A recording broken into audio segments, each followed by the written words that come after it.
You can drink your own, but I'll never kill myself. This is shadows, like a train of round. But I know it's nothing different because it's someone else. Floating over what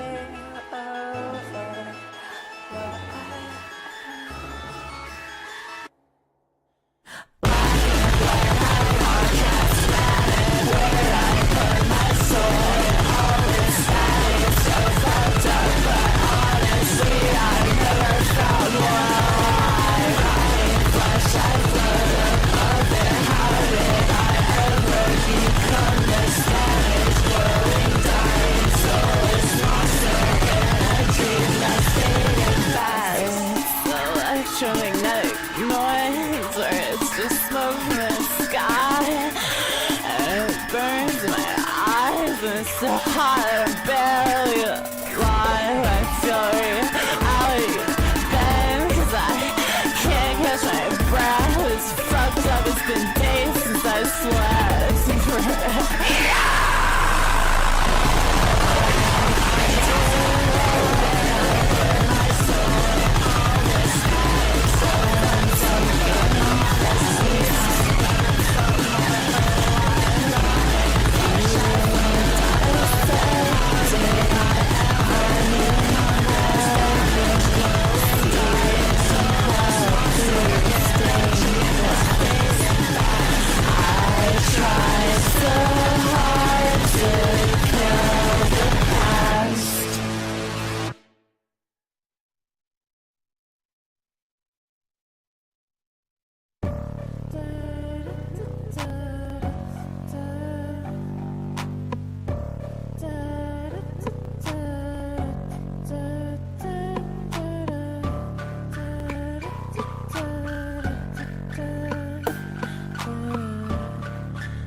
so fucked up, but I just wanna be fucked up with you.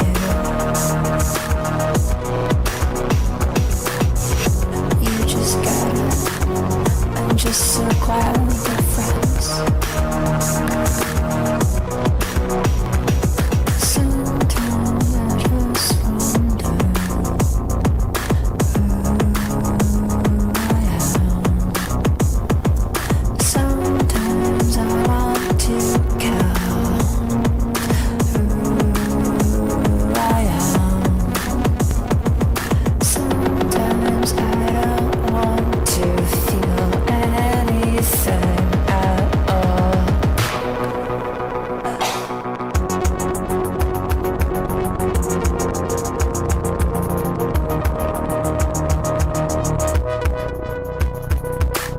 I know you're right there, hello, hello.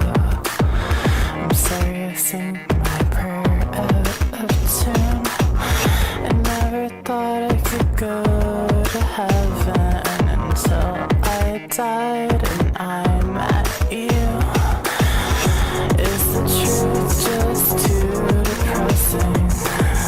My body hardly knows how to move. I'm crawling through the dying soul. I think I see one flower bloom.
Girls try each other's lives and pretend for a while that we're still alive. Dead girls try each other's lives and pretend for a while that we're still alive. Dead girls try each other's lives and pretend for a while that we're still alive. Dead girls try each other's lives and pretend for a while that we're still alive. Dead girls try each other's lives and pretend for a while that we're still alive. Dead girls try each other's lives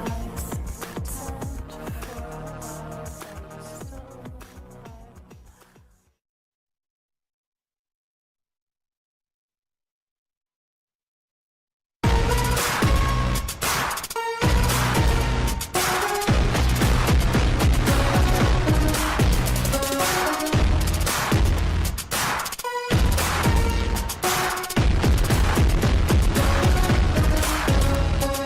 Suffering, mind crushed, no release, blah blah blah, it goes on, it goes on, it goes on.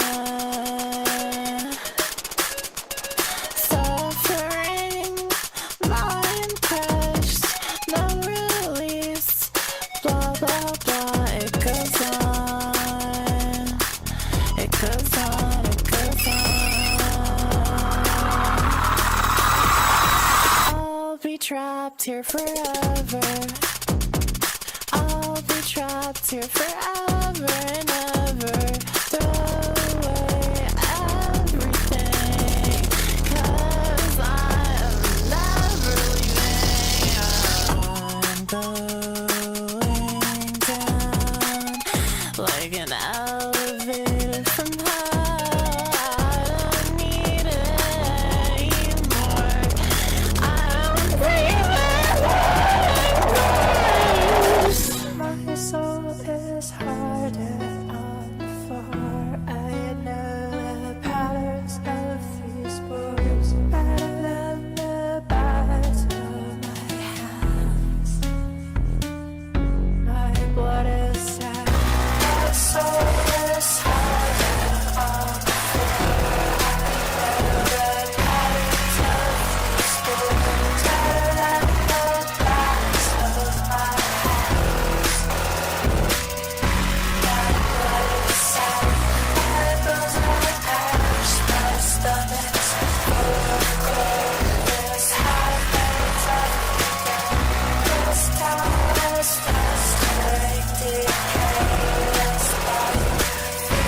My blood is sad. My soul is hardened on the floor.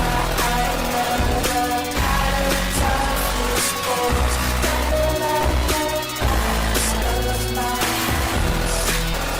My blood is sad. My throats are ash. My stomach's full of clay.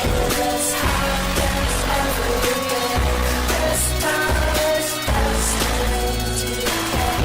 This body feels like a grave.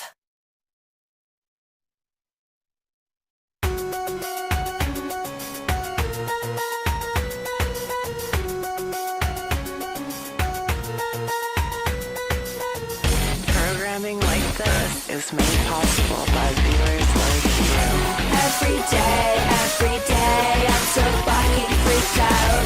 Every day, I can't get the evil out. Every night, I feel so far away. Someday, will it ever be okay? Every day it's a brand new episode.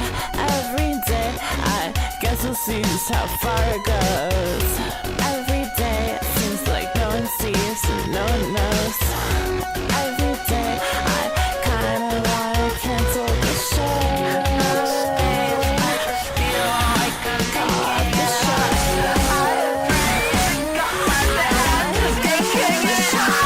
I wish this was just a cartoon so I could be like, this is real and fun. I love the way they talk about it. More stories like this so important. But it really happened. Oh God, it really happened. So I have this idea for like a cartoon or something, and it's like there's these fucked up kids, and like through the power of Understanding. yeah, it can totally be understanding or like forgiveness or something. They like overcome all their fears, and in the end, they turn out totally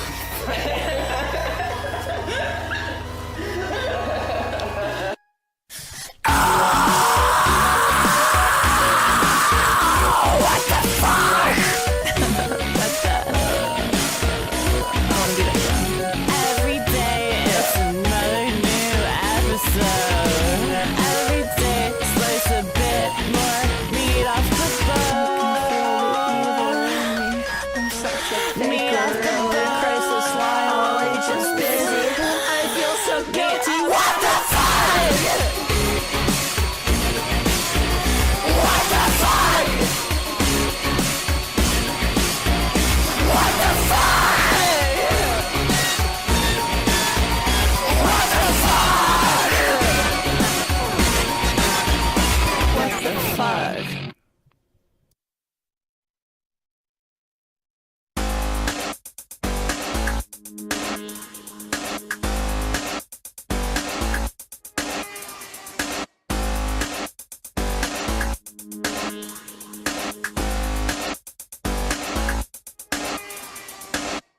I'm a mess, beautiful monster, psycho dreaming, I'm something different. Be yourself, Earth is so poisoned, life is so boring, there's not much left to do. Get caught apart and consumed. You can be me too if you really want to know what it's like when the sky is love and the air is honey. When the people shout and stop and stare 'cause you don't look like the people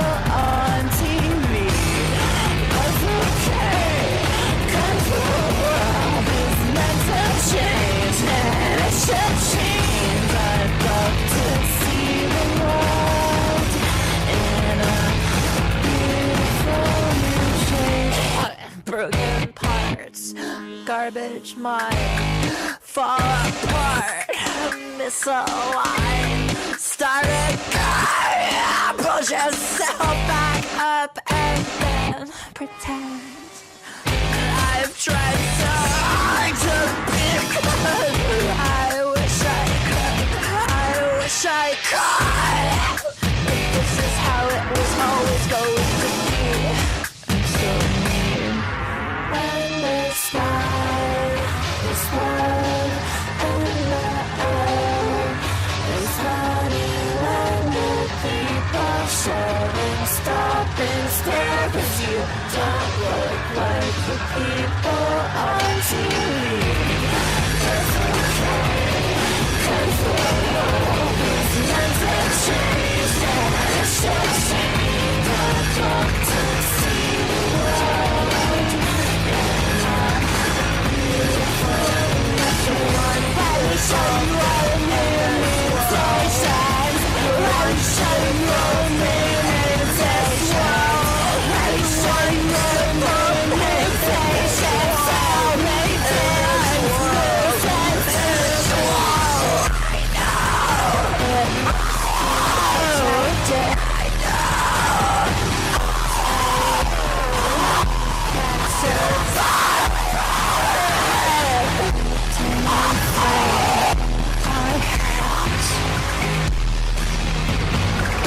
What do you do? What do you do? What do you do? What?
Music isn't magic. I'm not sure that music is anything at all. If it was the answer, don't you think that all our problems would be solved? But it's still the same as it always was. The pain still lives in my head, but that's okay if it ever changes.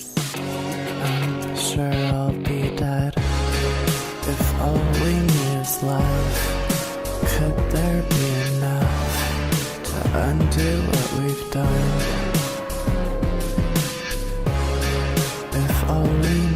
is love?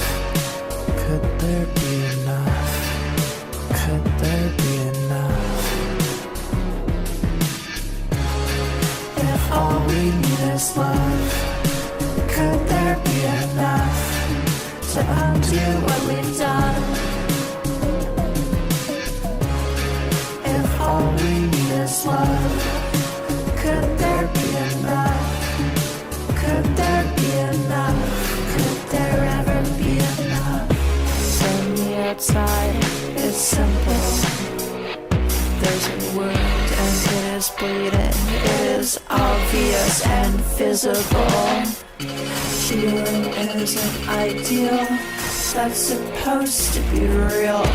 That's supposed to be real. Is it real? Is it real? But from the inside it deforms you. There's only so much that a song can do. It can't heal or change the world or make it end. Music is so easy, but it only makes it easy to pretend. Sorry, I had to shut up. Alright. If all we need is love, could there be enough to undo what we've done? If all we need is love, could there be enough? Could there be enough? If all we need is love, could there be enough to undo what we've done? If all we need is love, could there be enough? Could there ever be enough? If all we need is love, could there be enough to undo what we've done? If all we need is love, could there be enough? Could there ever be enough?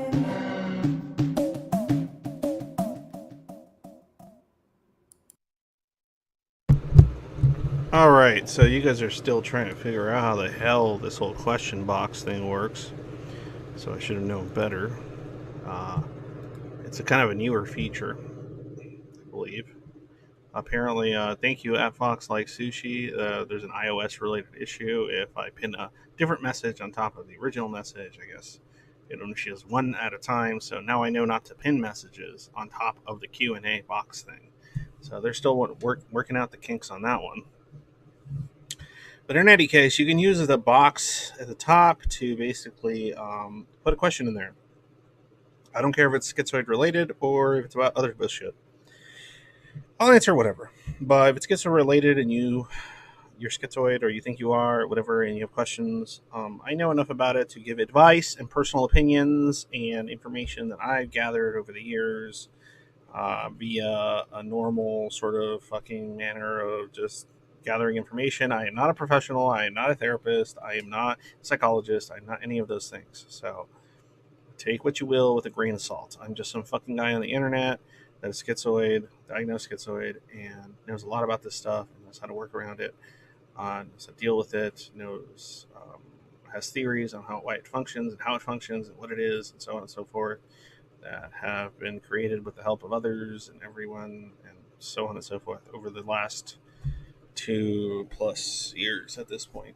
So along with all my life experience, I am 38 years old, so I am an old ass fucking depressed fucking schizoid that managed to do things like get married and have kids and love them. So if you have questions about any of that or anything about the subject in general, you can go ahead and drop them in that box.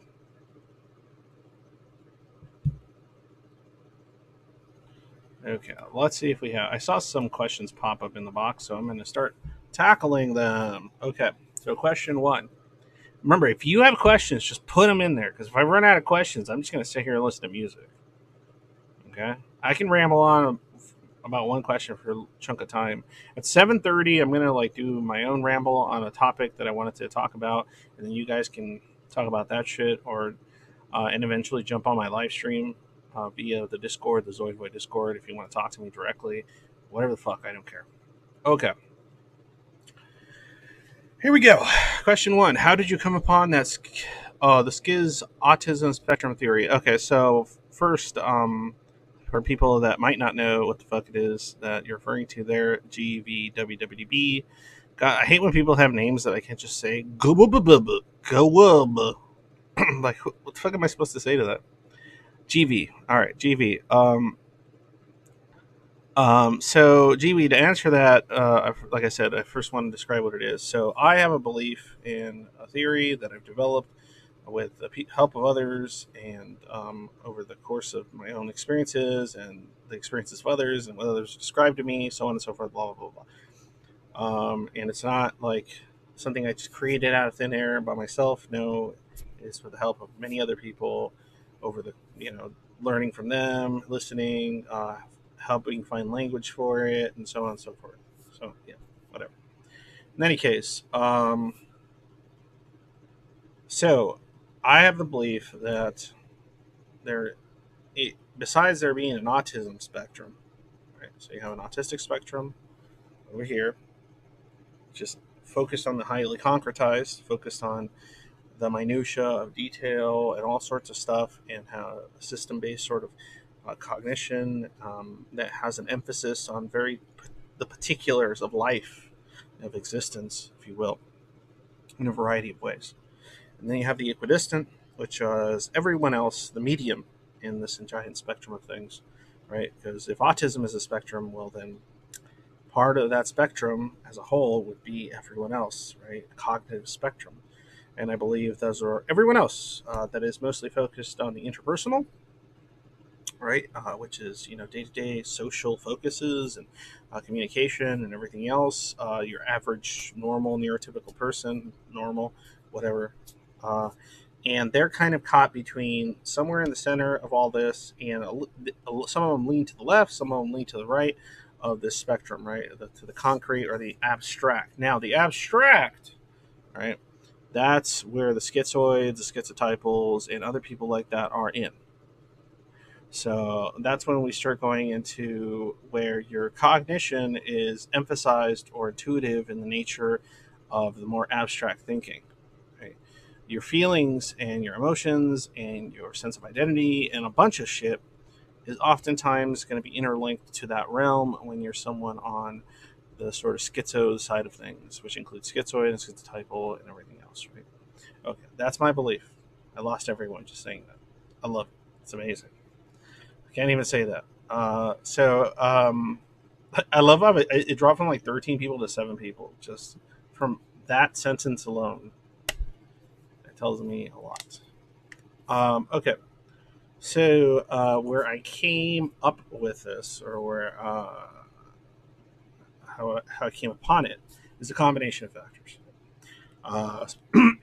It's personal experience, obviously, anecdotal stuff from various people, the hundreds of, I guess at this point, schizoids that I've talked to, the literature, and my interpretations of that literature, as well as other more modern literature that describes something such as the schizotypal spectrum, right? Or talking about how schizoid and schizotypal are on a spectrum of severity or whatever. And I think that severity has more to do with a more neurodivergence-based model than it does with just merely, say, trauma or manners of adapting to trauma alone. I'm not saying that stuff's not absolutely included, but it is not all of it. Right?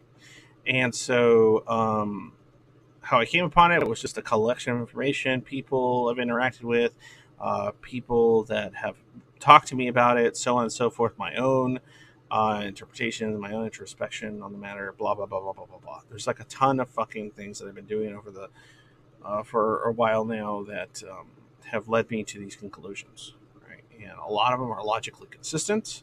And on top of that, I'm not making any declarative statements on the matter because I am advocating for more research to be done by the professionals in the proper institutions that could put out the information that your average normie can go, that's legitimate. for whatever reasons socially that makes sense. So I'm more focused on that side of the sort of thing. Right? We need this research to be done because I argue that there is a potential for very valuable research and information that can be gained from investigating this. Okay. But how I came upon this autism to schizo to autism, well, it's more like autism in my head. It's more like autism to equidistant to schizo. I don't know why I go left to right. It could be right to left. It doesn't fucking matter. It doesn't matter. It's not a political thing. Um, yeah, it's a gradient basically, and that is my belief. And I think it's consistent enough. The logic behind it is consistent enough, based on the literature, the anecdotes, and my personal experiences, and everything else. And I've probably talked to more schizoids than anybody ever has on Earth, ever. So, which is fucking insane to me. Like, that actually makes me sad. That doesn't make me proud. Like, when I say, oh, I've talked to more schizoids than anybody ever has on Earth, it doesn't make me feel like, oh my God, I'm so cool. No. It makes me feel depressed because there should have been more research and investigation on the part of things like psychologists at this point. And they should have figured some of this shit out way sooner than I have. I'm not saying I have it all right, or anybody I've talked to has it all right, but they sure as shit don't have much. And they're running on a bunch of assumptions that don't make any fucking sense to the experiences of people that are diagnosed schizoid or eventually get diagnosed. So, yep. Okay, I think that answers that one. I should have done. Oh, I was supposed to do this. I'm so stupid. I was supposed to do this, and then it puts it at the top, and then like I answer it, and then I close it. But I already answered it, so that's gone. Okay. Next, somebody, Benjamin Friedman asked me something. Benji, sorry. I went straight for Benjamin, but it's Benji. Okay, so Benji Friedman has a question for me. What are your theories on schizoid and how it functions in a general sense? That's a ginormous question, Benji. That is a fucking giant question. I don't know why I clicked on it. not because it's a bad question. It's just that would require me to talk for like the next 30 minutes. So, if I were to think of a very general way, I think there has to be a separation between what I consider to be this kind of schizo spectrum abstract form of thinking, right, which is kind of running opposite to the more concrete autistic thinking, cognitive sort of experience, or perhaps anomaly, outlier, whatever you want to fucking call it, right? I think there has to be, if you separate that, the pathology develops from being a person in a world that is incompatible and utterly inhospitable to individuals of neurodivergent nature, especially of this kind, because it hasn't been kind of studied under a neurodivergent model, right, of thinking, cognitive separation. So, yes, I think if you separate those two things and then discuss the combination of how all those factors work together, you end up with what schizoid is. But if I go into the details, then I'll be stuck here for the 30 minutes trying to answer that question because, yeah, it's super general. But let me go to the next one. All right. And Benji had another question. So you feel sad, depressed, and or proud. You said, so you feel emotions? How? Hold on. Stupid thing. Why do you diagnose yourself as schizoid? I don't diagnose myself as schizoid. I'm diagnosed as schizoid. Okay.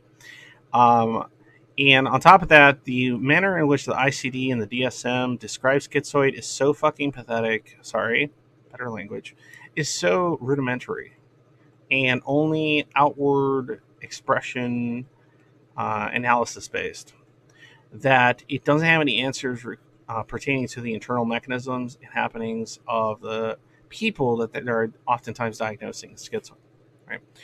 And what's interesting about that is many schizoids out there are not alexithymic. Right? Some are, right?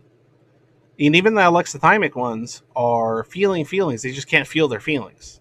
And the ones that are not alexithymic are feeling all their feelings all the time. They're just not expressing those feelings to anyone for a variety of factors that I've talked about multiple times. That if you ask a question about, I might get into. But yes, I have been able to slow my disassociation, right? My automatic disassociation to my own emotional range because of a combination of therapy, working with the schizoids community, and what I've built so far. So, yes, I am a person that is feeling their feelings now. Does that stop making me schizoid? Well, there's an argument there. Pathologically, as far as disassociation goes, possibly there's some factors that would make me less schizoid, but am I any less schizo than I started? Absolutely not. My thinking is incredibly abstract, stuck on it, intuitive in that nature. And it's kind of like the way I like to see it is does an autistic person that's incredibly depressed and has a very unique sort of pathology and association to that depression and resentment stop being autistic just because they overcome uh, the disconnect from their own emotions that they develop due to trauma? Do they stop being autistic? Are they still autistic? Probably. If they become happier, more connected to their emotional range because it's being validated and accepted, or they're finding a way to connect to it, do they stop being autistic? No. But just because they don't have a name for the unique pathology they may develop in someone that's autistic, um, due to specific types of trauma, doesn't make them stop being autistic. So that's another issue too. But I feel like I can't really get into it because, well, it's not my field, right? That's autism isn't my deal. But I definitely think there needs to be subcategories or some kind of categorization that's separated from the neurotypical when it comes to, like, say, someone that's autistic and they have certain type of personality disorders that develop via trauma, right? So then, when an autistic person goes through trauma, they're going to develop personality disorder, possibly, that's going to look very, very fucking different than anything a neurotypical person would develop if they, someone that's not autistic that went through similar trauma, right? You're not going to get the same type of uh, mechanics, psychology wise, that you would get in a neurotypical person. But since there's no separation on the type or the whys of the depression, anxiety, anhedonia, and avolition, oftentimes there's a conflation, and it all falls apart. Honestly, it starts kind of becoming shit for the neurodivergent world. Hold on one second.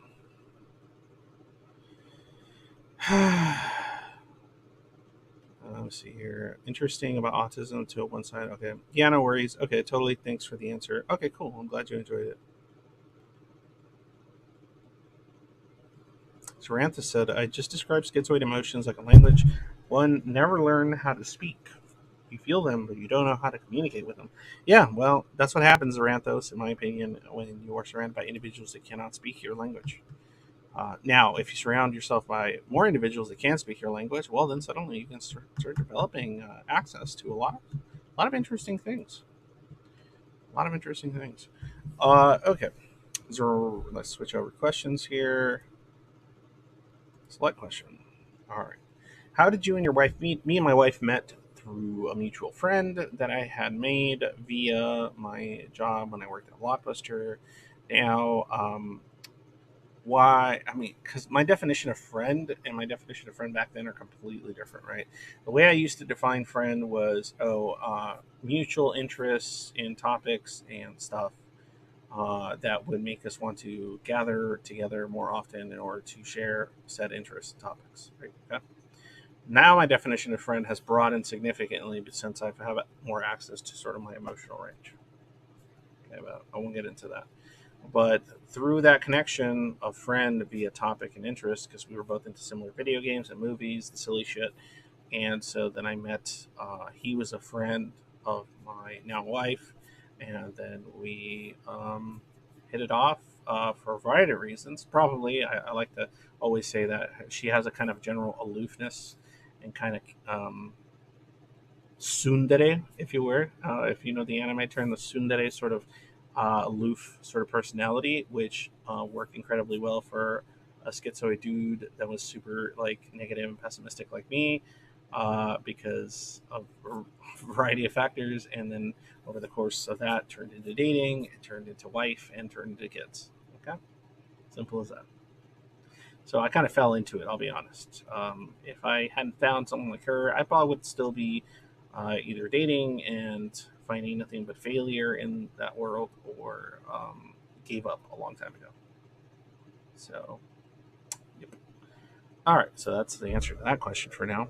All right. Next question, Benji. You got another question? You special. Nobody else is putting questions, so I'm not gonna talk shit. What is the inherent quality of schizoid then? It sounds like dissociative thinking. Oh man. Okay, this is where it gets really complicated. Only because there's no language for it. There's no categorization that's official, right? Within institutions or within psychology. That's what's fucking frustrating. Okay, so the central inherent quality, because somebody can have disassociative thinking or that and not be on the schizo spectrum or not be schizoid. Right? There's a lot of people on other. There's a lot of reasons why somebody can develop disassociative thinking. Okay, so that's one of the difficulties of that. If I were to think of an inherent quality, it's definitely the schizo spectrum stuff, the abstract thinking, the abstract connection emotionally to things about the world, themselves, and everything else. Abstract forms of identity building, and all kinds of shit like that. I think that's probably closer, but the only difference I would say between, and I hate it because there's going to be negative connotations associated to it, but the only difference I see between someone that's on the schizo spectrum or schizotypy spectrum and schizoid is the manner in which the severity, or not severity because it implies all this negative shit, but the amount of schizo spectrum, how deep they're in it cognitively, right? And a lot of that I think is predisposition based and genetic and such, and the amount of trauma and so on that they dealt with growing up as a person that way, that would then make them produce defenses and adaptations that would make them disconnect from their fellow man for a variety of very justifiable reasons most of the time, as to why that would happen. Right? So I think that if you get an individual that has very abstract thinking, right, and then issues with disassociation and everything else, right? So the abstract thinking I think is a very important component. And then, but not so much that they have things like positive symptoms or delusions that they can't manage, right? They just kind of deal with a bunch of negative symptoms and disappointment and disconnect and alienation from their fellow man because of their thought patterns. You end up with a schizoid. So I like to think of it as an individual that has a different sort of cognition, schizo on the schizo side of things, and idiosyncratic thinking or what have you, and faces the world in a way that doesn't make sense to them, and the world doesn't seem to make sense out of them, and so they disconnect from the world and end up thinking that they can't make friends, they don't want love, they can't be loved, they can't love anyone else, they don't have feelings, they're logical machine robot things, whatever, but a lot of their own logic and reasoning is based on their own abstract thinking, which is really humorous. So it's often really funny because even if they can be very kind of detached and logic, reason based or whatever, it's often in association with very abstract concepts and ideas that they become emotionally attached to without oftentimes realizing that they're very much emotionally attached to them. Some do, some realize it, some don't. It just varies. Depends on how disassociated from their own emotional range they've become over the years. And I think that has a lot to do with the amount of trauma and everything else they might have endured. Right. There's a ton of factors. I mean, honestly, I think it just comes down to if someone is neurodivergent, do they adapt to trauma the same way as a neurotypical person? And I say, no, they do not. They do not. They adapt to trauma in a very different fashion. Some of the emotions might be similar, but the whys of it are going to be incredibly different. Right? And the expressions are going to be incredibly different. So that's that, I guess. Oh my God, Benji, are you the only one asking any questions? I mean, your questions are good, but I think you're like the only motherfucker asking any questions. Let me see. What else I got here? Ceranthus, if you have questions about that, you dump it. But there is a very particular struggle about wanting a balloon and feeling lonely. Yes, and there's I think a very important reason why that seems to be the case in most of the time. Okay. So it's all about neurodivergent reaction to trauma. Yes. Yes, that's my belief. Yes. It's a neurodivergent reaction to trauma, and that neurodivergence is a type of neurodivergence that isn't properly investigated, researched, or looked into. Which would be, if you want to create like an opposing spectrum of things, if you want to have like a left-right kind of paradigm, it would be what is opposite in many senses to what someone that is neurodivergent and autistic experiences.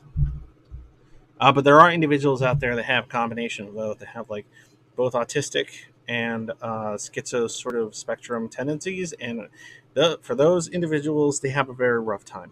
They have a very rough time because they have even more difficulties with social norms and like the more semi-concrete nature of interpersonal communication than even somebody that's autistic or schizo alone.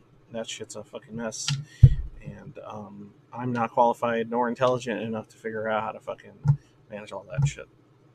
But if they don't investigate this in a proper way, or research it, or talk about it, they won't even be able to help those people in any capacity, in my opinion. So that's a whole different kind of can of worms that also requires the same amount of compassion and understanding that any other can of worms needs. Man, Benji, you asked a big old question about abstract thinking. Let's see here. That's your question.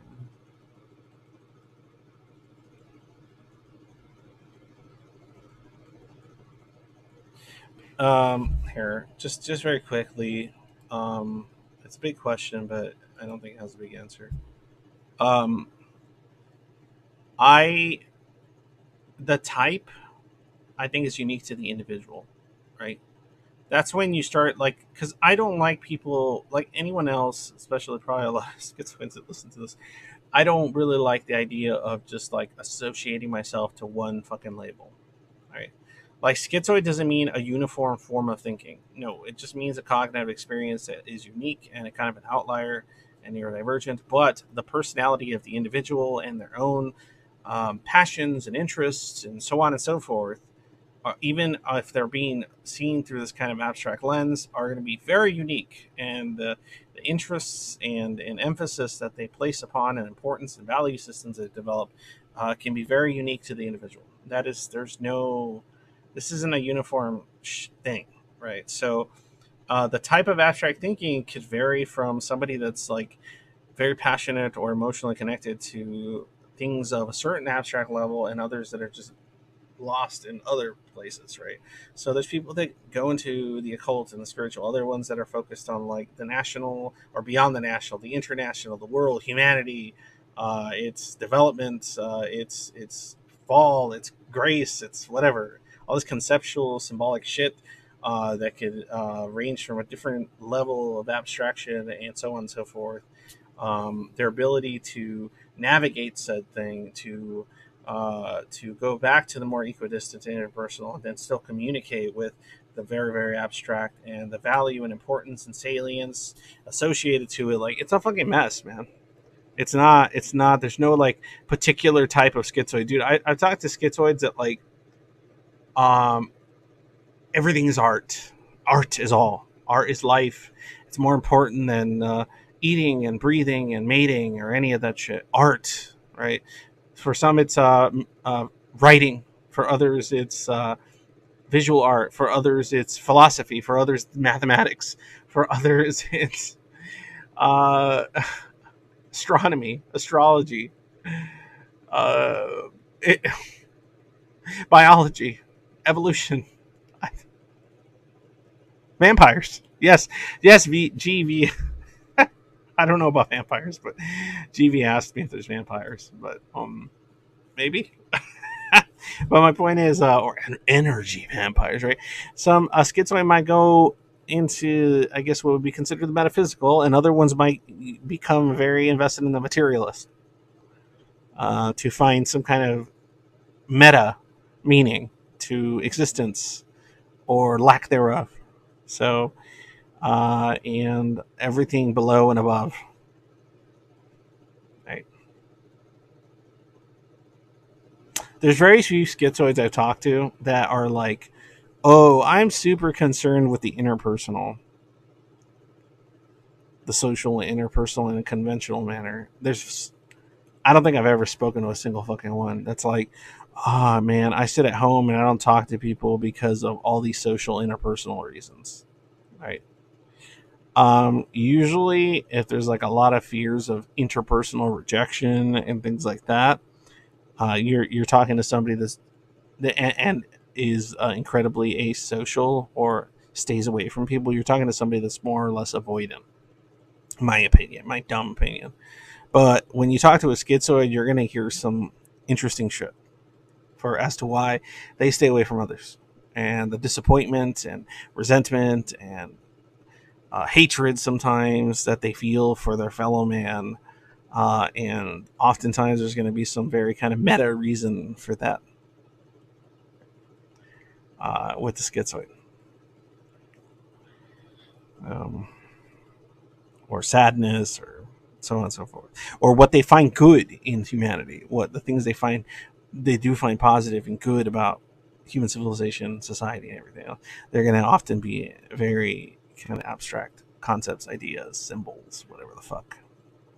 Like broader ideas about society, humanity, life, sentience, blah blah blah. It's never like I just want to get a GF, bro, and make babies and live a happy life with my girl that you know we can like raise our children as Christians. Shit, like it's never. I'm not shitting on that because that's fine. I don't think it's any lesser than. That's not my experience. That's not the experience I hear from schizoids ever. It's always something broader. And if they can't uh, identify exactly what it is, they know it's something broader, but they're struggling with trying to create any kind of sense of identity or any kind of sense of like what anything is and why anything matters, because oftentimes they're disassociated from their emotional range because of the amount of trauma and bullshit that they endured growing up as somebody that's neurodivergent on this side of deals. Oh yeah, schizoid loves psychology and sociology. Fuck yes. They fucking love that shit. Benji asked that. Benji said, schizoids might get into psychology. Oh fuck yeah, psychology and sociology and history. I was the history guy. I got a master's in history, and I can't do anything with it. But yeah, they get into all sorts of fields: literature, narrative building, whatever. They love the broad meta shit. It's just stuck in it, and depending on not stuck, but that's where their emotions are. That's where their feelings about the world and everything else lie. And I think that's okay. I think that's not a bad thing. I don't think that's a disorder. I think it's in a neurodivergence model. I think that's just a way that they were born, and I think there's a reason why people like this exist that is beneficial to the neurotypical of mankind, right? Not better, not worse, just beneficial to everyone involved. It's just that it's not really being acknowledged or looked at in any capacity that helps most of the time. All right, Zaranthus says, hold on. What do you got for me, Zaranthus? Let's look at this shit. I'm on Tinder, mostly for voyeuristic high. Sometimes I'll get a like but don't swipe on them, dreading the moment. Sorry, this thing always clicks away. Of actual conversation. What would you recommend to a schizoid looking to date? Well, don't use apps. First of all, that's a stupid idea. Okay, so don't use fucking apps like Tinder to try to date. I think it's usually going to go bad. Okay, and it's a numbers game in my opinion, right? Because if you're somebody that's legitimately schizoid, and my model regarding this sort of stuff is right, you're going to be of a neurodivergent nature that's going to more than likely meet up with some of this neurotypical, and there's going to be communication difficulties and everything else that are going to occur.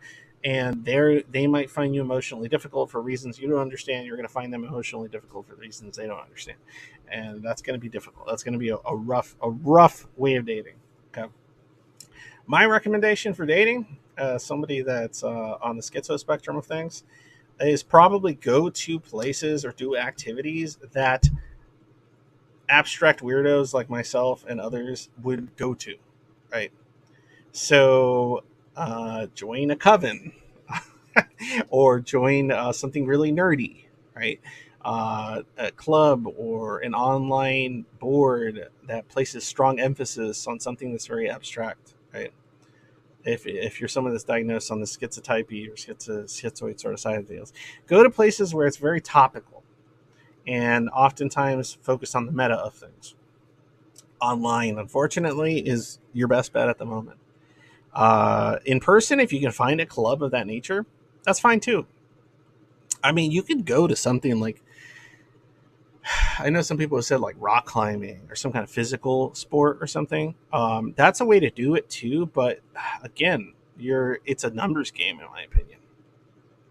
Um, and what I mean by numbers game is that I'm not saying a neurodivergent and neurotypical person can't meet, date, and like each other, but the amount of boundaries and things that have to connect and the amount of openness the other individual requires to kind of work with you in your differences so that you can, one, not have to just adapt entirely to their way of experiencing stuff because you think you have to, and also not put them in a position in which they can't deal with somebody that's neurodivergent, is oftentimes just going to places or interacting in rooms or locations in which there's more people that are likely to be kind of interested in this sort of deal.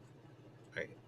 So yes, philosophy boards, psychology boards, all sorts of places online in which very meta topics are being discussed about life and existence, regardless of your personal interest in what way it is. You're going to find more people there, in my opinion, that you might vibe with. You might find others schizoids, you might find others schizos, spectrum people, or you might actually find an autistic person much more relatable and easier to connect with, like a high functioning autistic girl or guy, than you would your average neurotypical person. That's my thought. That's just my opinion on the matter. I'm not saying it's impossible the other way around. It's just difficult, right?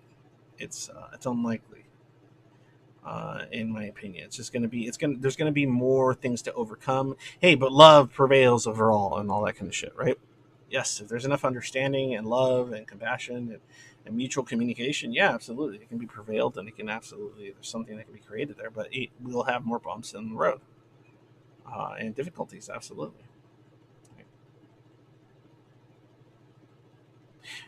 But yeah, that's a whole different mess. I lost like fucking 7 people just talking about that. Like, was that enough to make everyone just go? The way they were like, oh, geez, he's talking about dating. It was a question. I'm answering. Last username. I seem to get along better with people that are nothing like me. Yeah, well, I mean, just because they might have a similarly cognitive experience doesn't mean they're anything like you, right?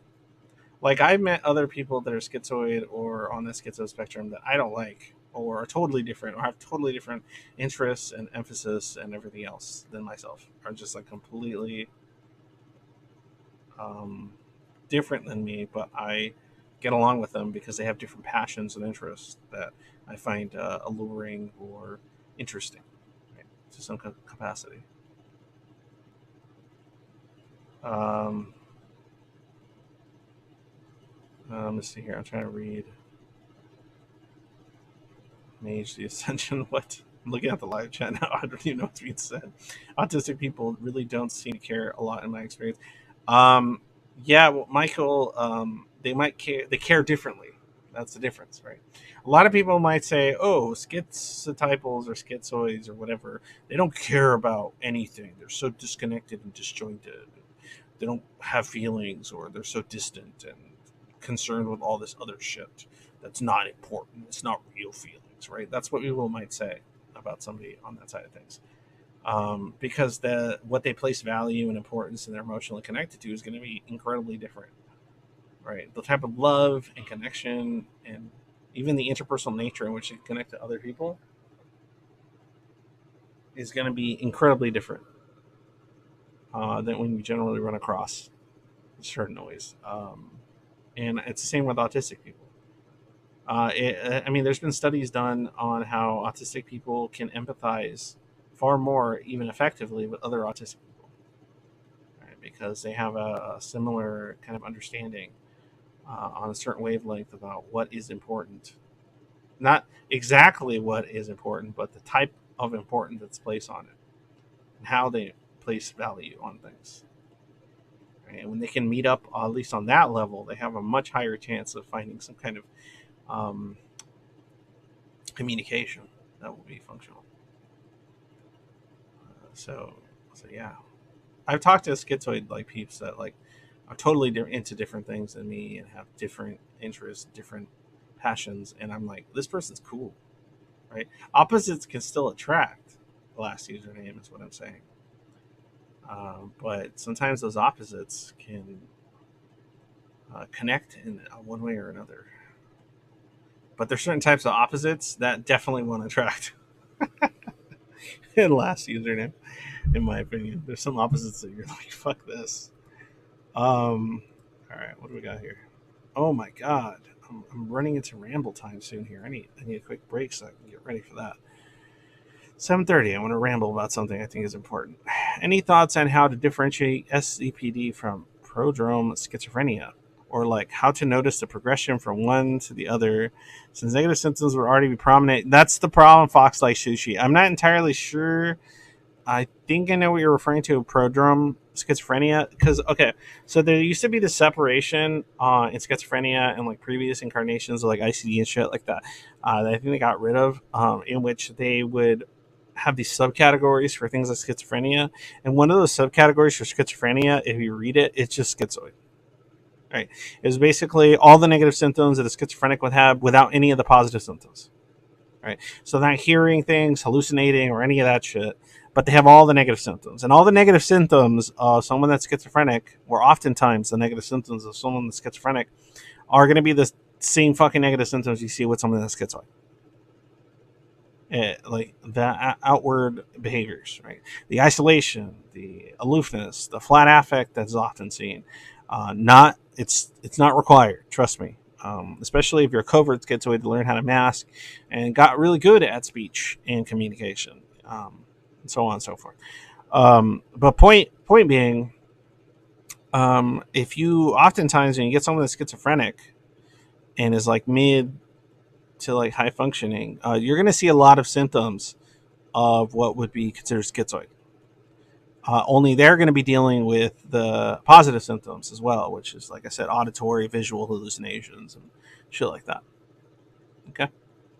So I think it's funny that there used to be a subcategory that was recognized within schizophrenia that didn't require positive symptoms, that was had a totally different name.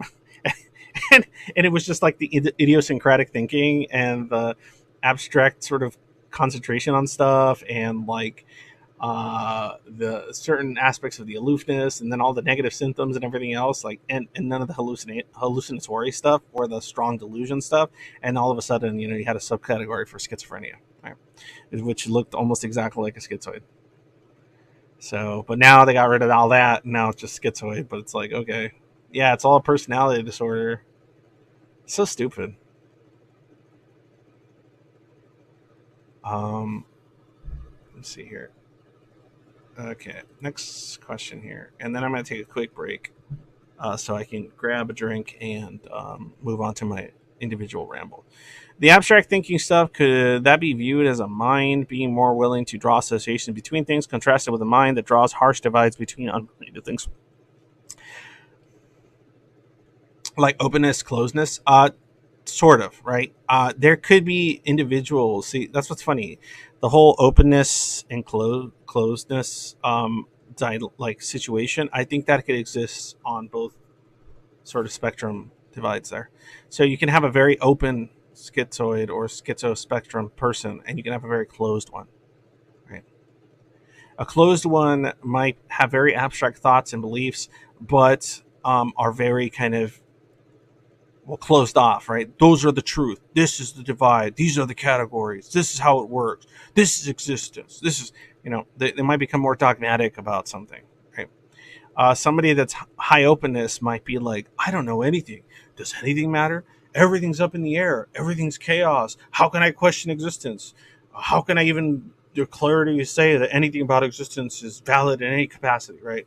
All things are subjective, and so on and so forth. So that'd be somebody that's higher in like incredibly high in openness, and you have individuals that can be kind of in between.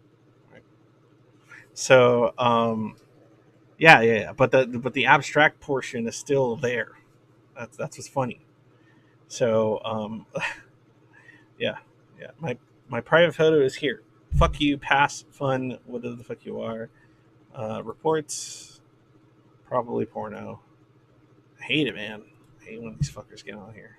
All right, stupid bots, annoying ass bots. Okay, so I'm gonna walk away for like actually like 5 minutes.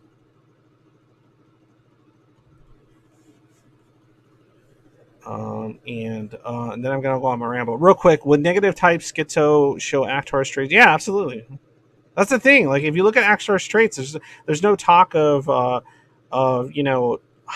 like low functioning delusion based or positive symptoms.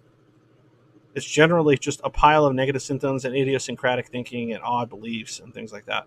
You can have all those fucking things and not actually believe they're real, right? Or think there's something wrong with you, or think you're crazy, or think, oh, it's real, but nobody will listen. But I'm not going to go out there and fucking start saying it's true declaratively, right? Like, I've talked to so many schizoids that, like, when you get into the nitty gritty of what their beliefs are, their beliefs, if they were to go to the extreme of just like proselytizing their thoughts and beliefs on things, they would probably be categorized as schizotypal or more, right? But they have a kind of a better grip oftentimes. That's why they're considered more high functioning, I guess, on that schizo spectrum. They have kind of a more grip of like the reality of their world and the lack of understanding and cohesion, and so on and so forth, that their beliefs would run across in their external environment. And oftentimes that leads to even further forms of depression, dissociation, alienation, evolution. Like when you think that your beliefs and things that matter to you are can be considered bullshit and crazy by your fellow man, yeah, it's not far fetched to think that you're just going to get really fucked up about your own sense of self or existence, right? And you're just going to want to go, well, what the fuck's the point of waking up in the morning and doing anything at all? That's trust me, I've gone through that one and I still go through it. So, yep. Okay, so I am going to go ahead and duck out for like 5 minutes, and then after I duck out, I'll be back and I'll go on my ramble. I won't be answering questions, so I'm going to close the question thing. Closed. No more questions thing. And then, wait, no. There you go. Question thing is over. I'm going to walk away for like 4 or 5 minutes or so, hopefully, and then I'm going to do my ramble. Okay? So if anybody jumps on here and asks, what the fuck is X doing? Where is he? Oh, why is nobody here? You guys can tell them in chat, please. I'd appreciate that. All right, so camera, go bye-bye for a second.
Alright, I am back. Let's see how many people I lost by stepping away.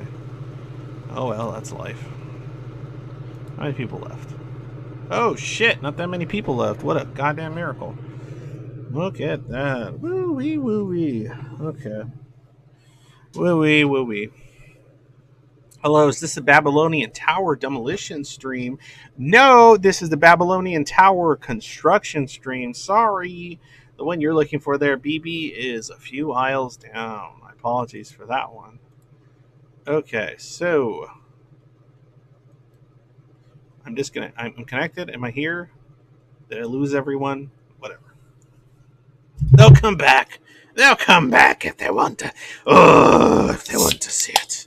If they're interested in what I have to say, they'll be back. All of them.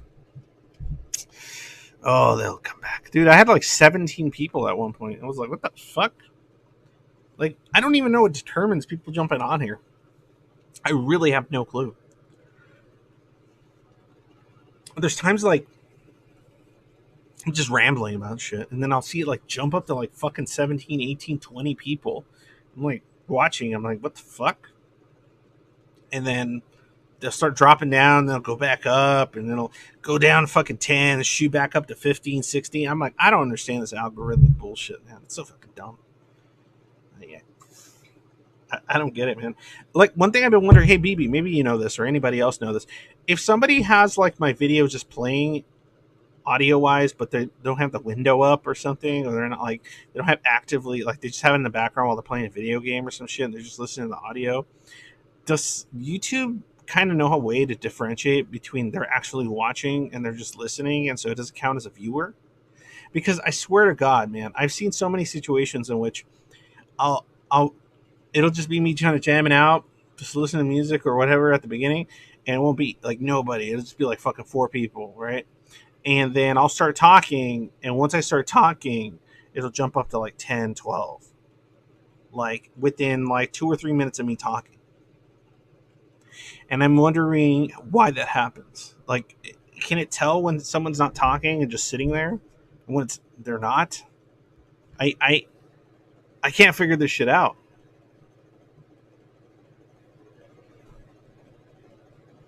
No idea. Oh, thanks, BB. Useless piece of shit B that I still treasure with all my heart. Yeah, I haven't quite figured that one out. I don't understand how a lot of this stuff works. Like, it doesn't make sense to me that, like, I start talking, that then the concurrent viewers start going up. But when I'm not talking, the concurrent viewers stay low. So the only thought I had on that matter was that, oh, it's people that are just waiting for me to start talking to actually watch it.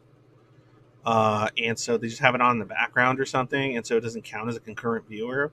And then once I actually start talking, they click on it. Why do you care so much, you stupid bigot? Because I have to try to grow this stupid... I have to try to grow this fucking platform, dude. I have to know why the fuck the numbers go up and down. Like, if I could just not give a shit, brah, and make a living out of this, then I would. But unfortunately, I have to kind of give a shit about these things. And nobody has a goddamn answer for me. And I'm hoping one day somebody will. So maybe somebody will. Okay. So, ramble time.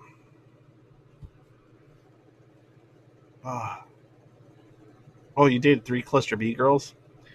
Yeah, I mean, schizoids are known to kind of end up dating cluster B chicks or guys. Only because, like, oftentimes we're so kind of passive and indifferent and aloof about so much shit that, and so, like, we don't have, I think a lot of it has to do with not having a big social network, right? So if you don't have a big social network you're interested in, and then you have this girlfriend that is very much interested in receiving all the attention possible from you, because of sometimes pathological reasons, then you're going to be the only person that they're you're going to be the only person you're often interacting with, because you're not going out to party, you're not doing all this other shit usually. So most of your time that's social is going to be spent with that person that has like kind of become a part of your life in some capacity, whatever reasons you were interested in them. And if they have something like BPD, well, they're going to think, oh my God, this person thinks I'm so important and special that they want to spend all their time with just me, and so on and so forth. And that's going to be very kind of alluring to someone like that. Yeah, has those kind of issues and insecurities and so on and so forth. Right? It's going to be very alluring. Uh, but unfortunately, when you get to those points where you're like, yeah, I don't really want to hang out, or I need some alone time more than I did before, then stuff starts not working so great. Like that's when things start kind of going whoop whoop, right? And the amount of actual attention and intimacy enforcement that is required, you won't oftentimes be able to keep up with.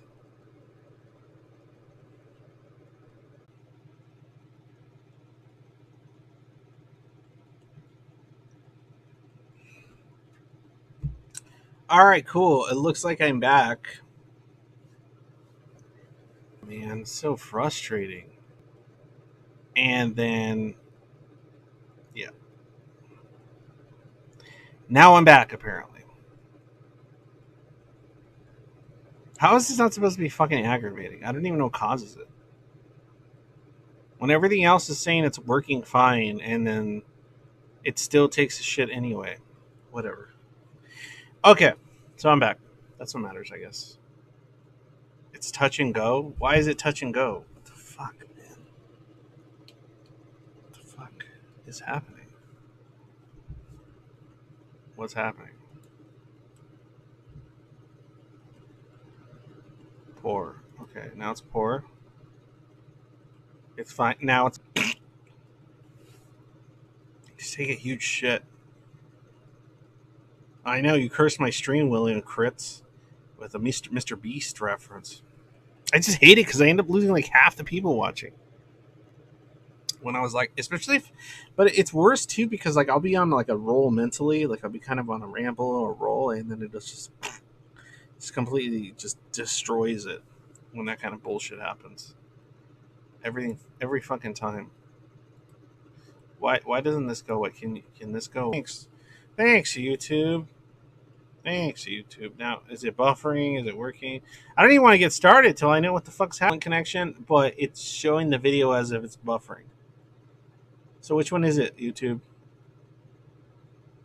Is it bad? Is it good? Is it not working? What the fuck's happening?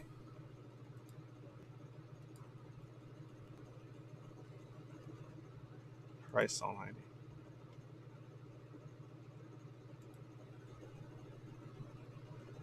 Yeah, it's just like fluctuating for some fucking reason that I don't quite understand.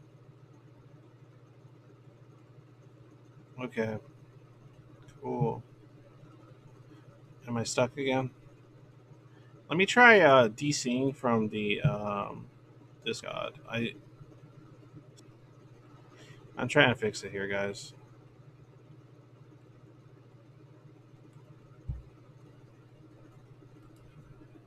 I fixed it.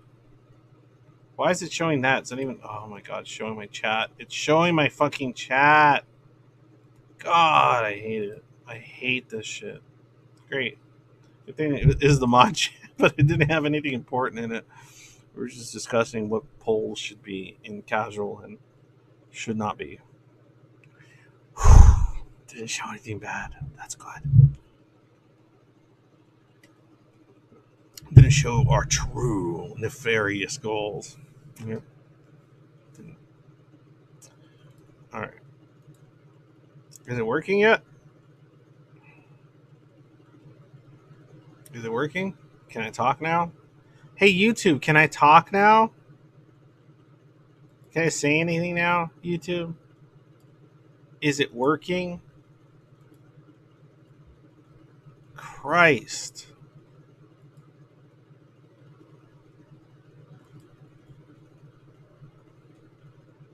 Are we working here?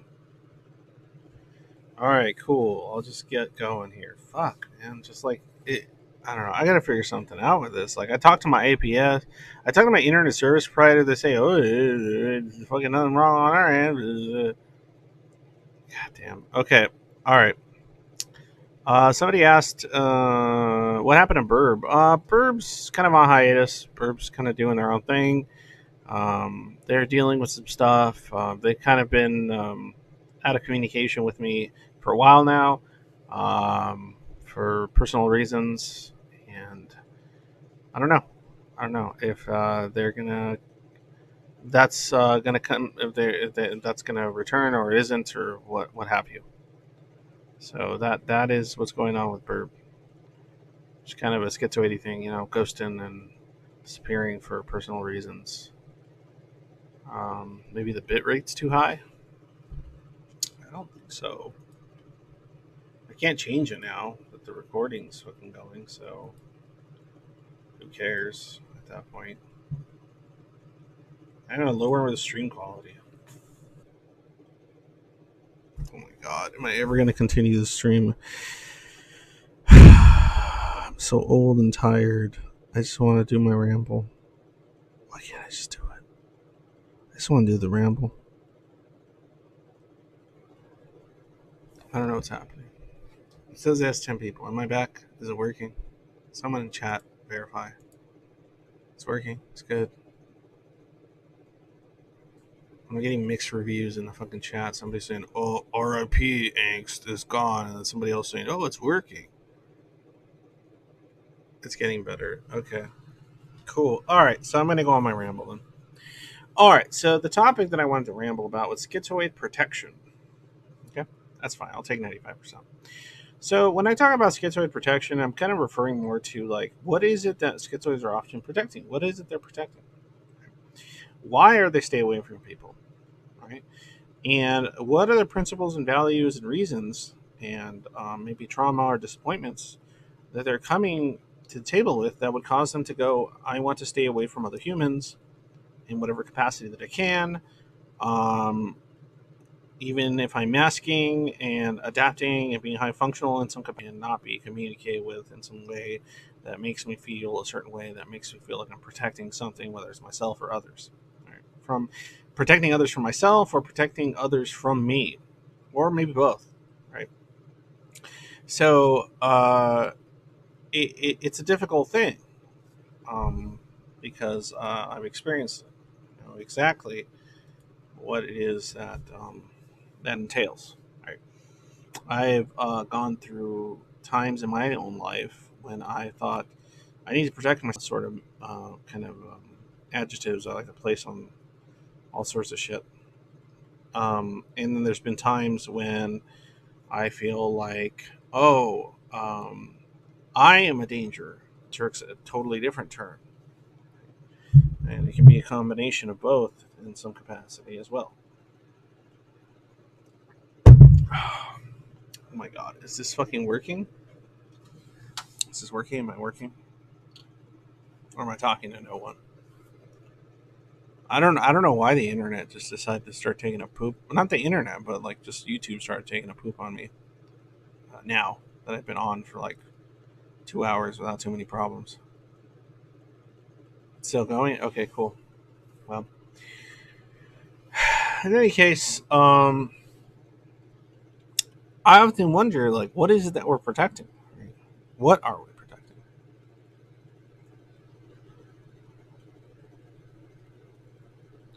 Are we protecting ourselves? Are we protecting others? Is it a combination of both? What is it that we are attempting to protect by staying away from others? Now, the reason someone stays away from others, becomes a hermit, if you will, or is as asocial as they possibly can be while maintaining a certain level of functionality that they feel is comfortable enough to kind of let them slip in the cracks or whatever. If you're covert, especially, or you just are so dissuaded with what's out there in the world that you don't care what kind of negative impact it might have on your everyday life, and so you manage somehow to be low functioning, or there's a specific skill set that you haven't have become adapted to that makes even wanting to improve such things get any better. Regardless of all that, right? The disconnect and the decision to disassociate, ghost, disconnect from your world, from people, and so on and so forth. It's all in an effort to protect something. It's maybe your sanity, maybe others, maybe your feelings, maybe your lack thereof, right? Or your feeling over your lack thereof and the damage that you believe it causes, so on and so forth. There's something that's being protected. I think it varies between individual to individual, even individuals that are diagnosed with schizoid, or even individuals that are kind of asocial or hermit-like that are diagnosed schizotypal. There's a very particular reason, and often that reason is in protection of something or another. I want to hear a little bit about what those things you're protecting are, what you may think they are. Maybe you've never thought of it that way. In my case, it's a combination of factors, such as, like, if I want to talk about more self-centered or self reasons, it would be I'm trying to protect myself from self-hate. I'm trying to protect myself from what I believe to be a certain type of self-resentment I have for my inability to just manage or become as high functioning and consistently high functioning as I would like against the backdrop of a world that doesn't make sense to me. And so maybe it's better to be alone and disconnected and just distracted, and instead of actively interacting or having ambitions and goals, because those will ultimately fail in the face of a seemingly incompatible world. And so that will turn into self-hate and resentment toward the self that I actively wish to avoid because it's too painful and will more than likely end with me doing a backflip, right? So that's one way I protect myself, right? I also have these thoughts of I'm protecting others, which is because of my inability or my disconnect or because of my detachment, regardless of the reasons for them, which I'm not getting into right now.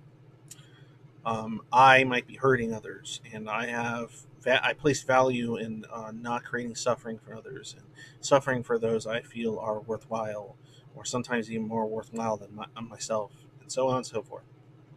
So maybe I'm protecting burden that I feel I may cause upon my fellow man or those that I care about because of my issues that I can't quite come to terms with or I can't manage because of my environment, and so on and so forth. So I'm interested in what it is for you guys. And if anybody wants to jump on my live stream and talk about it a little bit, I'm protecting my energy from being drained. Yeah, I want to hear about that more. What does that mean, right?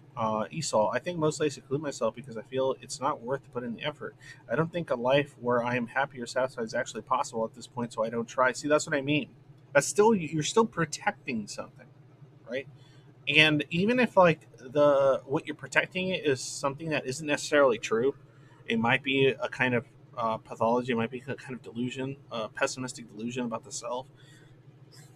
Whatever you want to argue, right? There's plenty of options there to discuss. Um, what is it that you feel you're protecting or believe you're protecting? How many things are you protecting? It's my freedom. Yeah, there you go. Okay, I'm protecting my freedom. What does that mean to protect your freedom, Zarathos? So that's kind of what I'm going to hear about, right? So if real offside here because I don't think. Let me get back on the Discord, so hopefully somebody will jump on with me. Because I want to do this for at least another 45 minutes to an hour. We'll see. Just depends on how all this drags out. I'm back in the live stream in the Zoid Void. Okay, so I have a server. It's called the Zoid Void. It's a support and advocacy place for schizoids and for people interested in the channel, but it's separated in the sense that like the schizoid portion you have to go through a vetting process and so on. But it's all on Discord. It's free. I don't fucking do anything weird. But even if you're non-Zoid, you can jump on, ask me questions, talk to me on the server. So Zoid link is in the description. You can join the Discord server through there, jump on and talk to me, do whatever the fuck. Okay. While I wait for somebody to jump on, if somebody does, if you're interested in my streams, if you like what I'm talking about, if you like my videos, blah blah blah blah blah blah, there's a couple options you can do to fucking help me turn this into some kind of goddamn career in helping schizoids and schizoid adjacent peeps. Support me on Patreon, PayPal, super thanks, super chats, whatever the fuck works for you. I don't care. Cash App, fucking Bitcoin. I think I have an Ether, Litecoin, and Cardano address on there. Like, whatever works for you, man. I don't care about what you're paranoid about, or like, if you think this shit's helpful, support, man. I don't care if it's $1 or fucking $1,000, right? Whatever you can fucking help me with, I'll take it and I'll appreciate it, and I will actively put it toward making sure that I continue to advocate and fight the fight that I wish to fight, and I think is incredibly goddamn important to people like myself and people that might relate to a lot of this shit, and people that are diagnosed in this capacity. Okay. All right. So let's see who I have on today. Looks like, oh, look, I'm an idiot and I still have my mod chat on. That luckily doesn't have nothing bad on it. But I'm incompetent. So let's go ahead and change that to not that. God damn it. I'm so damn incompetent. I'm just, one thing I'm glad that even though it's in mod chat, like, I'm glad that it's not going to possess anything nefarious or like just evil or bad.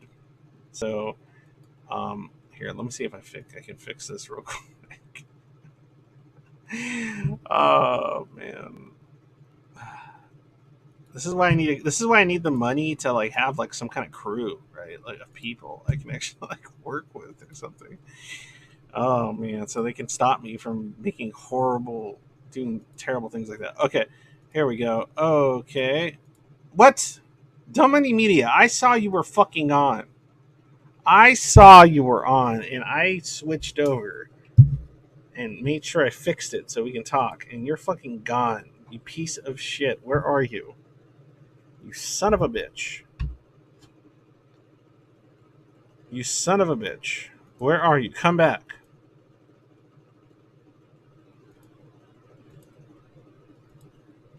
Oh, there you are, you son of a bitch. Okay. All right, you're back. You're back. Okay. What were you doing? Why'd you leave? I was going to tell you were fucking up and giving out all the secret sauce. Nah, there was nothing. There was no major secret sauce there. I saw all the custard, all the fucking jizz. The only secret sauce that was on there was that we were deciding whether a certain post should belong in casual polls or personal polls. That's all. Like, literally. Saw the sauce. Okay. I saw what goes on, the gritty underbelly, the secrets, the Azkaban, the fucking... The Black Mesa. I saw the Death Eaters. All right, don't leave. I want you to stay. What you doing here, man? You just wanted to help me out? Were you emailing? Yeah, were you texting me? Yeah. Yeah, I can't. Oh, you're being retarded. All right, so we're gonna talk with you for a little bit. All right, you're not going anywhere because nobody else has hopped on. Okay, so this is Dumb Money Media. Dumb Money Media has a channel that is a lot of fun if you like dystopian news and random animations that have to do with silver and like all kinds of alternative economic stuff. But me and Dumb Money Media have done videos. What are they called again? Economic angst. Economic angst, in which we talk about dystopian news and so on and so forth. We still need to do another one. We'd like to do these more consistently, but my buddy here is completely incompetent, and that's okay. Completely, and they are the king of money, unfortunately. So this is an individual that is apparently running deep, dark cabals of the world that I have. I'm slowly uncovering. Don't worry about it. You're already in it, so it's too late. I'm part of the cabal. It's too late. Shit. Okay. It's too late. Okay. Well, you're at least the fall guy, if anything. I'm okay with that. In any case, there's videos I've done with them on their channel, Dumb Money Media. Um, what I was going to say is, aside from that, yeah. So we're going to get a little personal here. Are you ready, Dumb Money? Oh. Are you ready? Okay. So Dumb Money I Media, don't care. and in real life, Dumb Money Media is an individual who's actually my best friend. Okay. Well, I consider him to be my best friend. And Gay. I don't, I know, super gay. I don't need that sentiment returned, but they're an individual that I met a few years ago, and because I think they're certifiably insane in many regards, I managed to be able to develop a strong camaraderie with them. Okay, so it's interesting to me that all it takes is for a schizoid like me to make a friend is that they're absolutely batshit. You gots to be. You gots to be, be. right? You gots to be, man. But I find the crazier the person is, the more honest they are.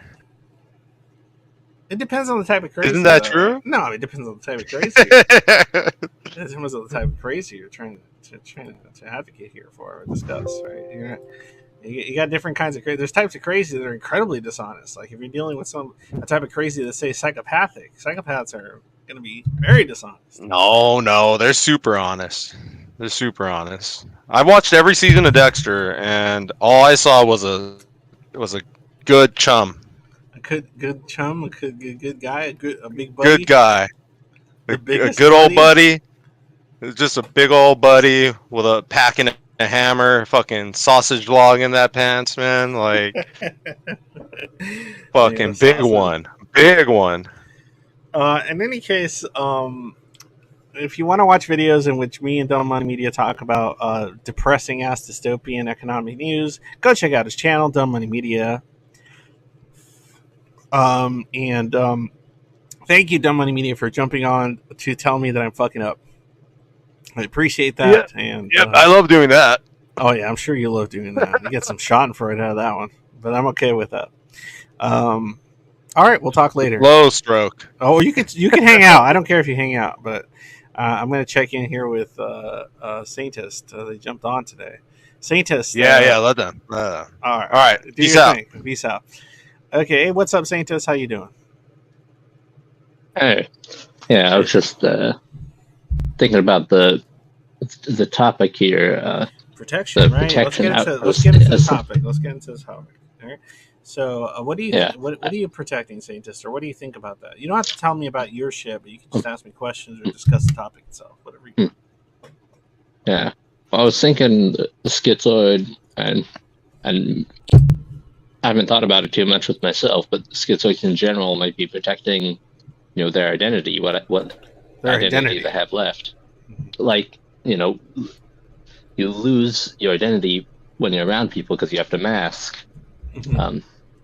It seems like your identity gets degraded. I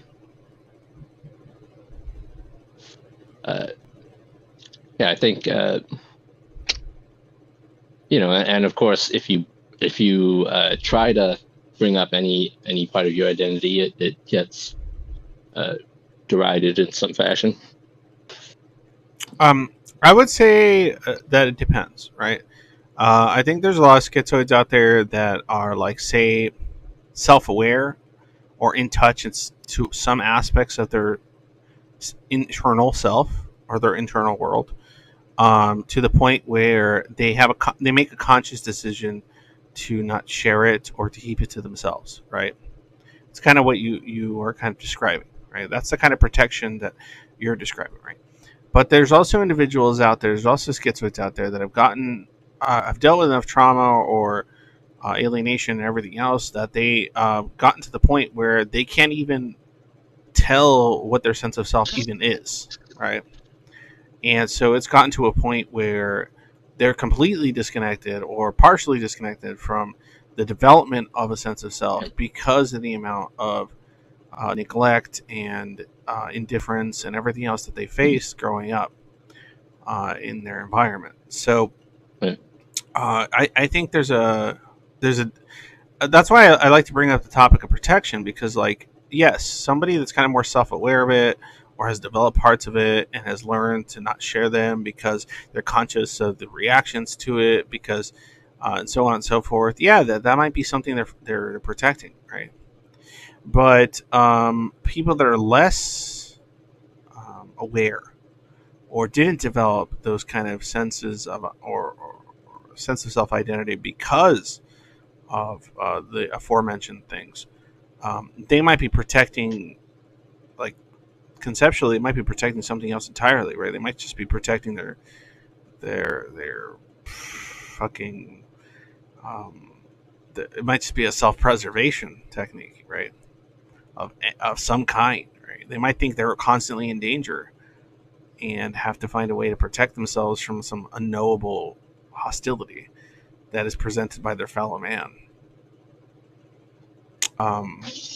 So I think it oftentimes varies, but I think in many cases, somebody that's diagnosed schizoid, especially, or otherwise, in this kind of schizo sort of spectrum side of things, cluster A side of things, they're protecting something, and how they define it and what they construct it as being the thing they protect. If in fact they constructed anything that they could describe externally, it's still something being protected, something being defended, some fear or apprehension or principle that they're trying to uphold. Oftentimes,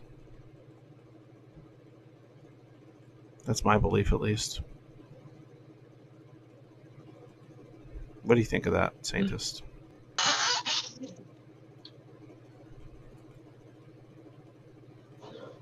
Yeah, well,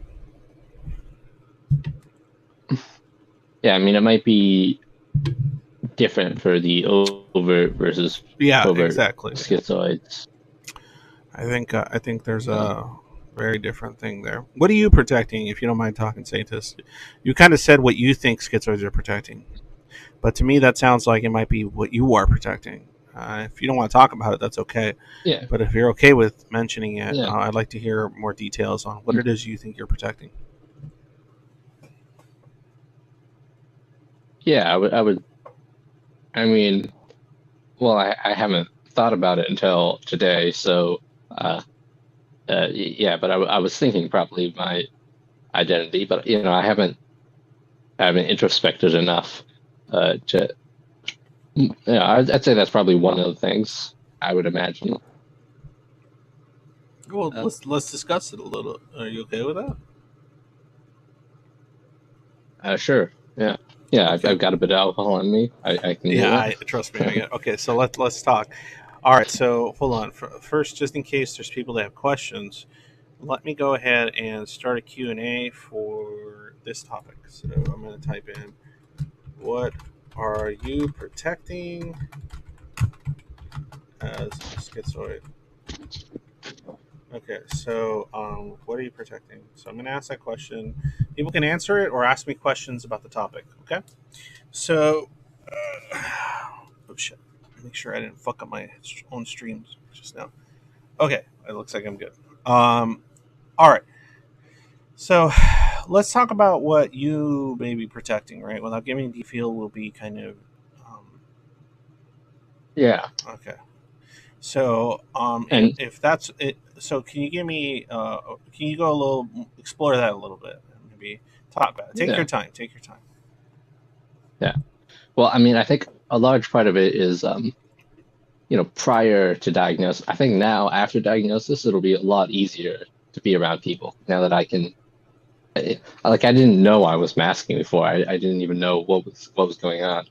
Mm-hmm. Yeah. So, but I think I got the sense that, I knew I was being fake around people, and.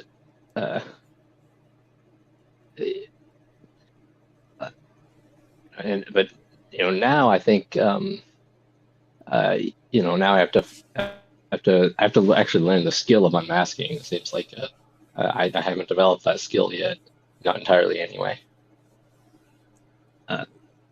Okay, so but what is it?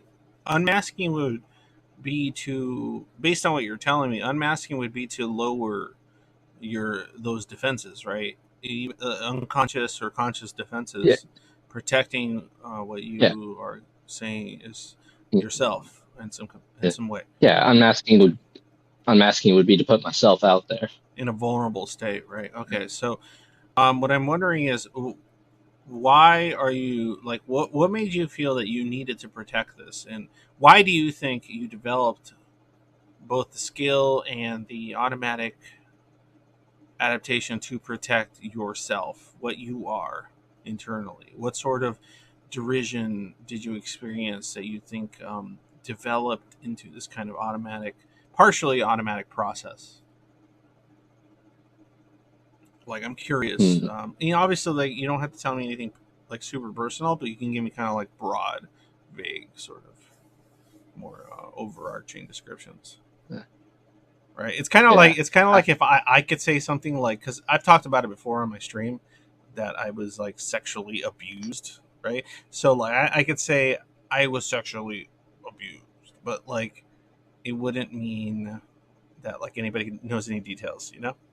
So that's kind of the direction I'm trying to say. Like, if there was a thing or certain more broad types of trauma or issues that you think would have develop this sort of adaptation, that's what I'm curious about.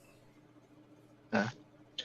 Well, I think a lot of it was just that, like the schizoid traits, like indifference to praise and criticism. It took me a long time to figure out that that other people, like um, other people don't like that. So people tend to not like me. The more I unmask, the less people like me, and therefore they tend to dislike anything about me, even unrelated to the What are the types of things that so people like dislike about you that you're describing? well people. I mean, the way normies work, it seems like um, if I criticize someone, they'll dislike anything about me. It doesn't matter what it is. Uh-huh. Like they seem to dislike they dislike the whole person. Okay. So All it right. doesn't matter. Let's experiment a little bit. All right. Criticize something about me. Well, I mean, you're not going to care. But Oh, you think I won't? Okay. All right. So, well, so since I won't care, go ahead. Go ahead. yeah. Well, I don't know if I have any. I can't think of anything off the top of my head. You could just say I have a big Um, nose or my beard's ugly. I don't care. I don't know. Well, maybe c- compared to other schizoids, you're not that great of a listener. Um, I mean, you're good relative to the average person, but not really to the schizoid. Absolutely. And I've admitted that, though, right? I think in So have you? previous. I guess maybe I didn't see that screen. Oh, I thought I did it to you. Okay. Yeah, yeah. I've admitted that. I'm very well aware of that nature. And I like when people bring it up because it makes me want to shut the fuck up more often so that I can listen, because I learn a lot from things people say, especially other Zoids that I talk to, right? Mm. I think part of the reason I developed this kind of lack of listening skills is because I grew so tired of hearing other people talk all day and saying things that didn't make sense to me. And so then Mm. I developed this kind of defense of either disconnecting and stop listening and going back into my own internal world, or overshadow them with my own yammering until they decided to get away from me, right? So I think that's part of the reason that developed. So that's what's interesting. Like, I hear your criticism, and it's just an opportunity for introspection and discussion, Mm. not Yeah, for you see, personal. that's a very schizoid response. A normie would probably take some offense to that. Uh, I don't understand but why. I love criticism. I think most of us do, right? Well, I don't know if it depends, honestly. Like, I talked to schizoids that like hate certain types of criticism. Right? I think the type of criticism that usually can get under people's skin is criticism that is derived from miscommunication and translation, right? So, like, if I were to say, "Oh, I don't know what your actual like avatar means," right? I'm not entirely sure. You don't have to tell me. Well, like your image for your avatar. If I were to make like assumptions about your beliefs and your thoughts that were incorrect, and then criticized your avatar based on that, I think that would be bothersome to you, or that would be offensive in a weird kind of way. If I were to say, "Oh, the reason you have that avatar is because people that have that avatar are like X, and you are one of those people that are X."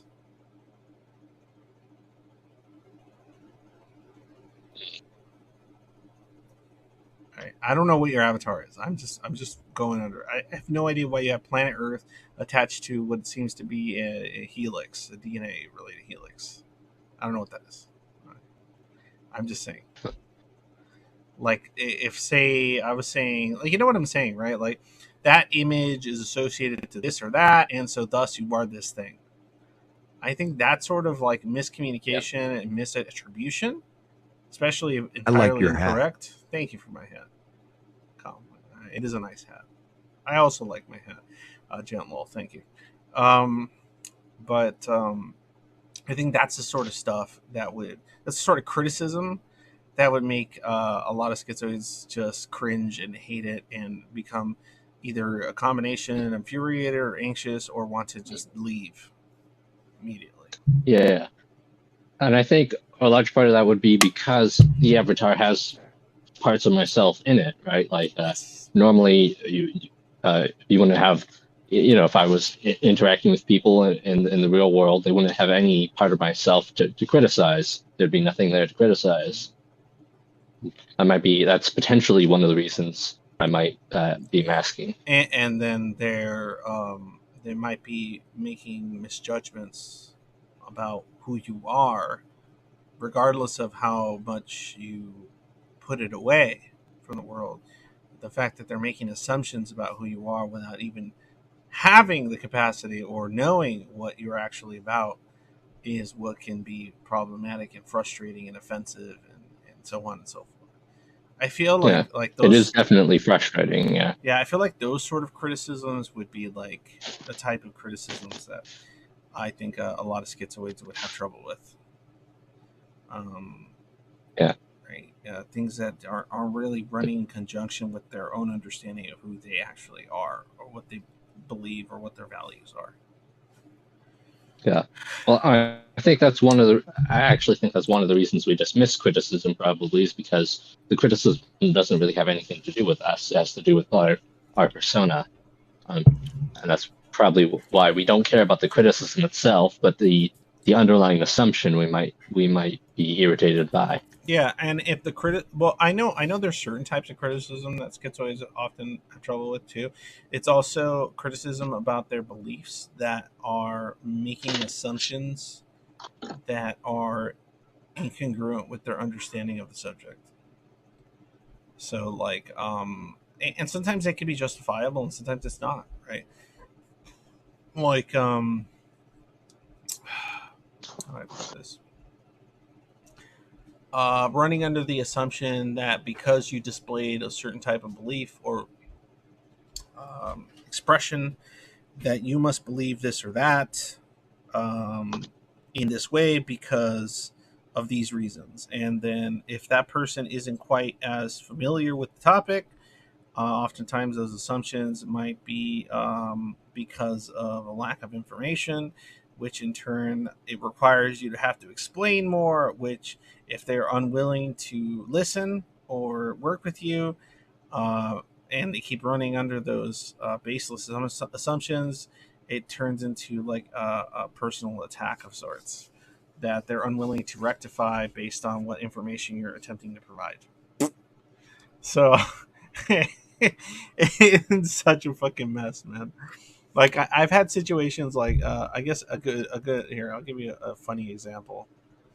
Um, I had a situation where, like, way back, right when I was in at the uni, when I was at the, I say uni because everyone understands what that means, as well as the Europeans, right? So when I was in uni, um, I when during I think not long after Donald Trump got elected, right?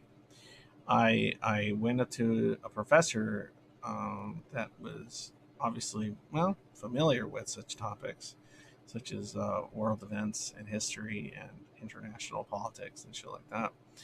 I was trying to have a discussion with them regarding the character that we are all familiar with at this point, if you're interested in politics, as Steve Bannon, right? So I was trying to say, huh, these are the things people are saying about Steve Bannon. This is the information I know about Steve Bannon. These are the contradictions I see. These are the issues I have with this person. These are the issues that seem to be exaggerated. These are the issues that seem to be misattributed. These are the issues that I believe are problematic. And I was kind of trying to have that conversation so that I could learn back and forth from this individual that I thought, or I assumed, had more information than myself on the topic, right? And so that I could learn and they could criticize my own assertions so that I could continue forward from there. Instead of that occurring, I was accused of being this or that and a supporter of this or that, or a adjacent to this or that, right? Merely for asking those questions and being curious about the matter itself. And so that in itself is what becomes offensive to me as a schizoid, I guess, person, or as an abstract focused person. Like I was just like, why the fuck are they making these interpersonal attacks toward me and about who and what I am about, when all they had to do was talk to me and ask questions to determine the very things they reductively decided pertaining to me. And then that interaction makes me resent interacting at all in such a capacity. And such things stack up and continue forward in that way. So it's kind of like I know it's totally off topic, but like those are kind of the reasons. Oh, hold on, baby's telling me she's going to bed. All right, night night. All right, go memes. Night night. Hey baby. That was my almost 3-year-old.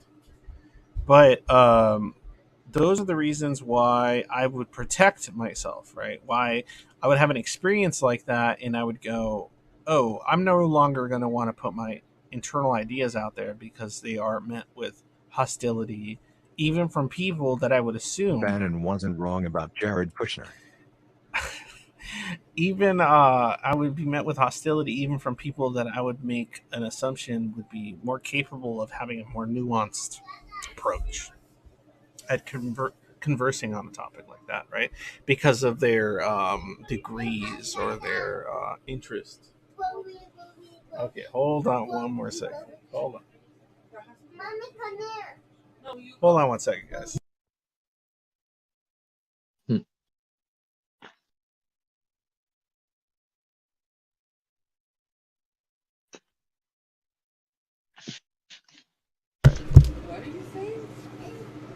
All right, I'm back. She wanted to come back and say goodnight again.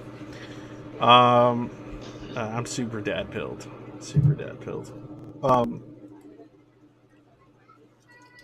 Anyway, I rambled on for a bit as usual because I don't listen. Sorry, Saintist. Go ahead.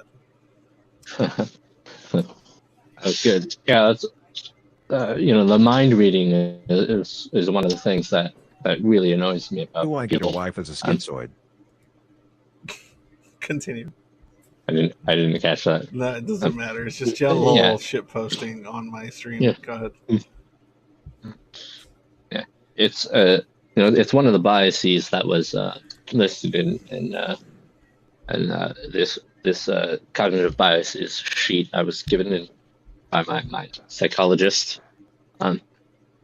Yeah, it's one I don't think I really mind read people that much. Maybe a little bit, but the normies seem to do it constantly. They always think they know exactly what you're thinking, and so it makes it impossible to express yourself because they always make assumptions about you. Which is one of the reasons I avoid expressing myself. Yeah, totally relatable, totally understandable. Right? And it's kind of funny because oftentimes we'll end up in a position in which we start thinking maybe it's for the best that we don't express ourselves for both my sake and theirs or something. Or there's absolutely no reason to express ourselves because it will just end in tragedy or failure or complete invalidation against the backdrop that is the world that we inhabit. Like there's so much shit that comes with it, piles and piles of shit. And what one thing I try to talk to Zoids all the time is, regardless of how asocial you may believe you are or have decided to become in order to protect the very many aspects of yourself or others that you're attempting to protect in some way or another, we're still fucking social creatures. Like, we're still fucking, we've evolved to be social, right? And we're still impacted and affected by such a thing, regardless of what you fucking want to believe, right? Regardless of what your soul, we evolved for it, right? And it just comes down to, oh, okay, look, look at Saintist here. Okay, I'm sorry to put you on the spot, Saintist. You're here. You don't mind, right? Okay. Yeah, that's all right. So Saintist is here. Schizoid ass Saintist is here, talking about these things because they're comfortable enough to talk about them with my ass and maybe the people listening on this stream to some degree, because they know it's not going to be just thrown back, dismissed, and misattributed like you would often find out there in the world. And that in and of itself is, in my opinion, evidence that it can be done to some degree. Now, I'm just some loser ass streamer, old guy on the internet that Saintist is willing to say a few things about themselves that they might not otherwise say in another forum. But I believe that we're an individual like Saintist to come across a person with a similar kind of experience and a similar kind of sort of cognitive experience that on a private, separate location that I would know nothing about, like, other than it might be on my own server. They might find even closer forms of communication that they would feel more comfortable with, in which they would exhibit or express more details, and so on and so forth, and levels of data-based intimacy. So, like, that's kind of like what's fascinating to me, right?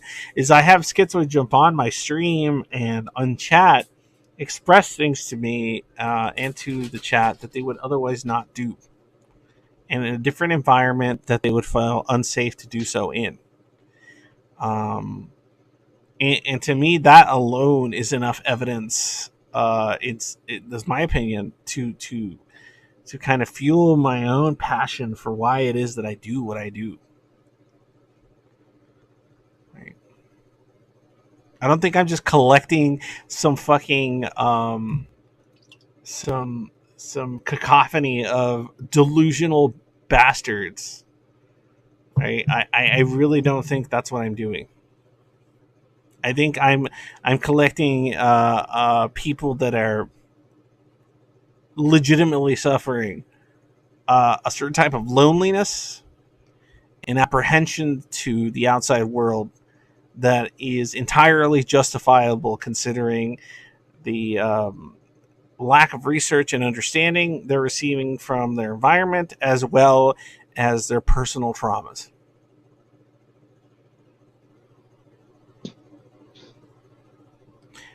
Your thoughts on that, Saintist? Yeah. Well, I don't know. I mean, I might have put some more thought into that. I'm not sure if all I mean, I guess all schizoids might be traumatized to some extent. I think It doesn't mean they heritability it doesn't of mean schizoid is only. yeah, it doesn't mean that they had to get diddled or beaten. That's not what I'm saying. Yeah. I think I think the studies, as far as I've heard, is that just neglect or like just emotional unavailability increases risk of schizoid, things like that. I don't not necessarily outright abuse. it doesn't have to be malevolent or intentional. It doesn't require a parent to actively ignore their child. I think it just requires a parent to not have the skill or understanding for how to communicate with their child effectively, for that child to feel as if they are being neglected and unwanted by that parent. Yeah, and I think it might have to do with like the self, like you're socialized to pretend. I think that's the primary aspect of the development of schizoid, is that you're I mean, it's the masking that is the main thing that In some cases, right? If you develop that skill, not all of them develop the skill to actively or properly mask. Some did not.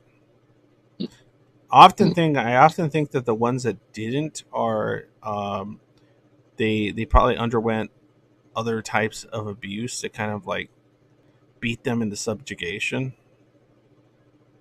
in some certain degrees, or I don't know. I just think it depends on the individual, right? Because that's what's so interesting, right? I talk to schizoids like me that are kind of like quote unquote high functioning and have jobs or have family members that they interact with consistently, or they're able to like put up masks and work with their coworkers in their environments, but they're actively miserable and disconnected and alienated and hating everything in themselves sometimes in the process. And then I talk to schizoid diagnosed people that didn't develop those skills, have that similar level of resentment and depression and loneliness, but they're sitting at home in their parents' basement, or they're sitting at home, or they're in an apartment or something under like their particular government's social system, social safety nets that's keeping things kind of flowing to some degree because of mental health support that they're receiving. But at the same time, they don't even know why they keep going because of these similar reasons, and they wish they could just develop the skills to be like everyone else.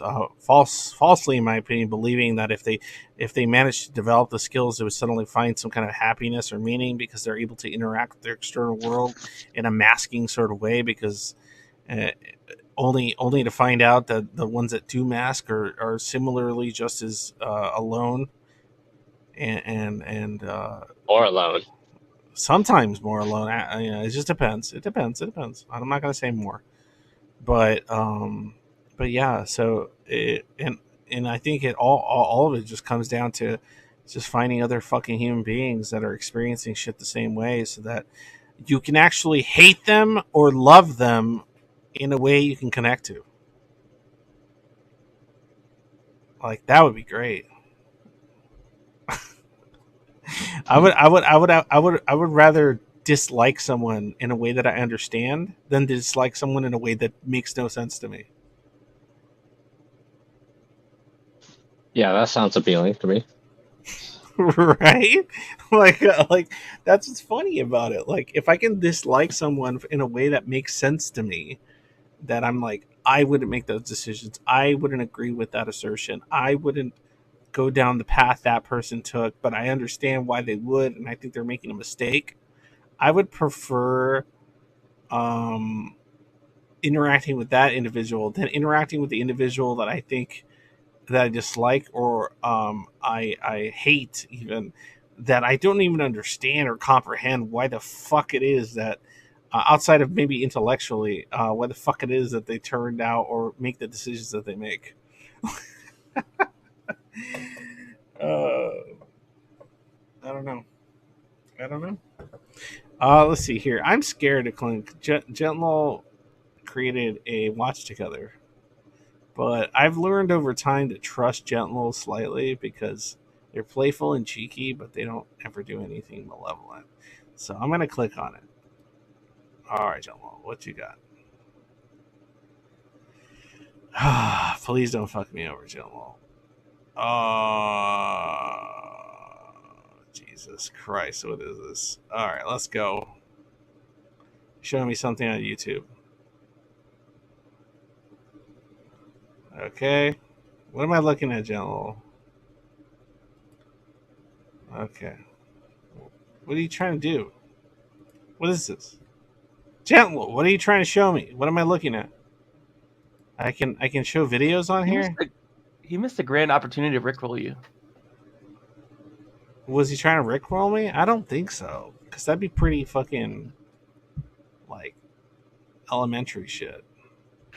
I'm just saying, like, if this is something I would do that. You just rickroll me? Yes. Oh, I mean, that might be good, but I don't know. I just clicked on the watch together, and it looks like we can watch together things on. Is this what this is for? Is watch together so we can watch videos together? I don't know. I've never used it. Like, I can click on one of these, and you guys can all see it. Everyone can see it. Thank you for joining us for New Yeah. Shepherd's Why can't it? Doesn't work on Android apparently. Not yet. Oh my god, I don't want to click on random shit because I'm probably going to get copyright strikes or some shit. Okay, so I don't know. Gentle, what were you attempting to do by showing me this? Is this like a feature I should have known about that I haven't been using? Is that what this is about? Maybe he's just pressing buttons. Might be pressing buttons. All right. What's up, Snoozer?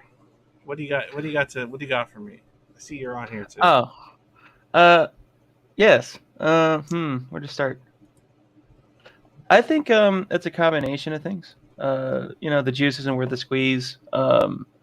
You see the correlations with all the things, and you see like it's more. I think you have a stronger risk aversion than the average person. You see that it's like you see the pros and cons, and you sort of weigh out, and you see more cons and pros. You know what I mean? All these variables, and then like you said, certain things hit you harder than the average person. You know, like certain things cost you more energy, like libel and slander, like you were referring to earlier. Like that really grinds your gears. You know? Yeah.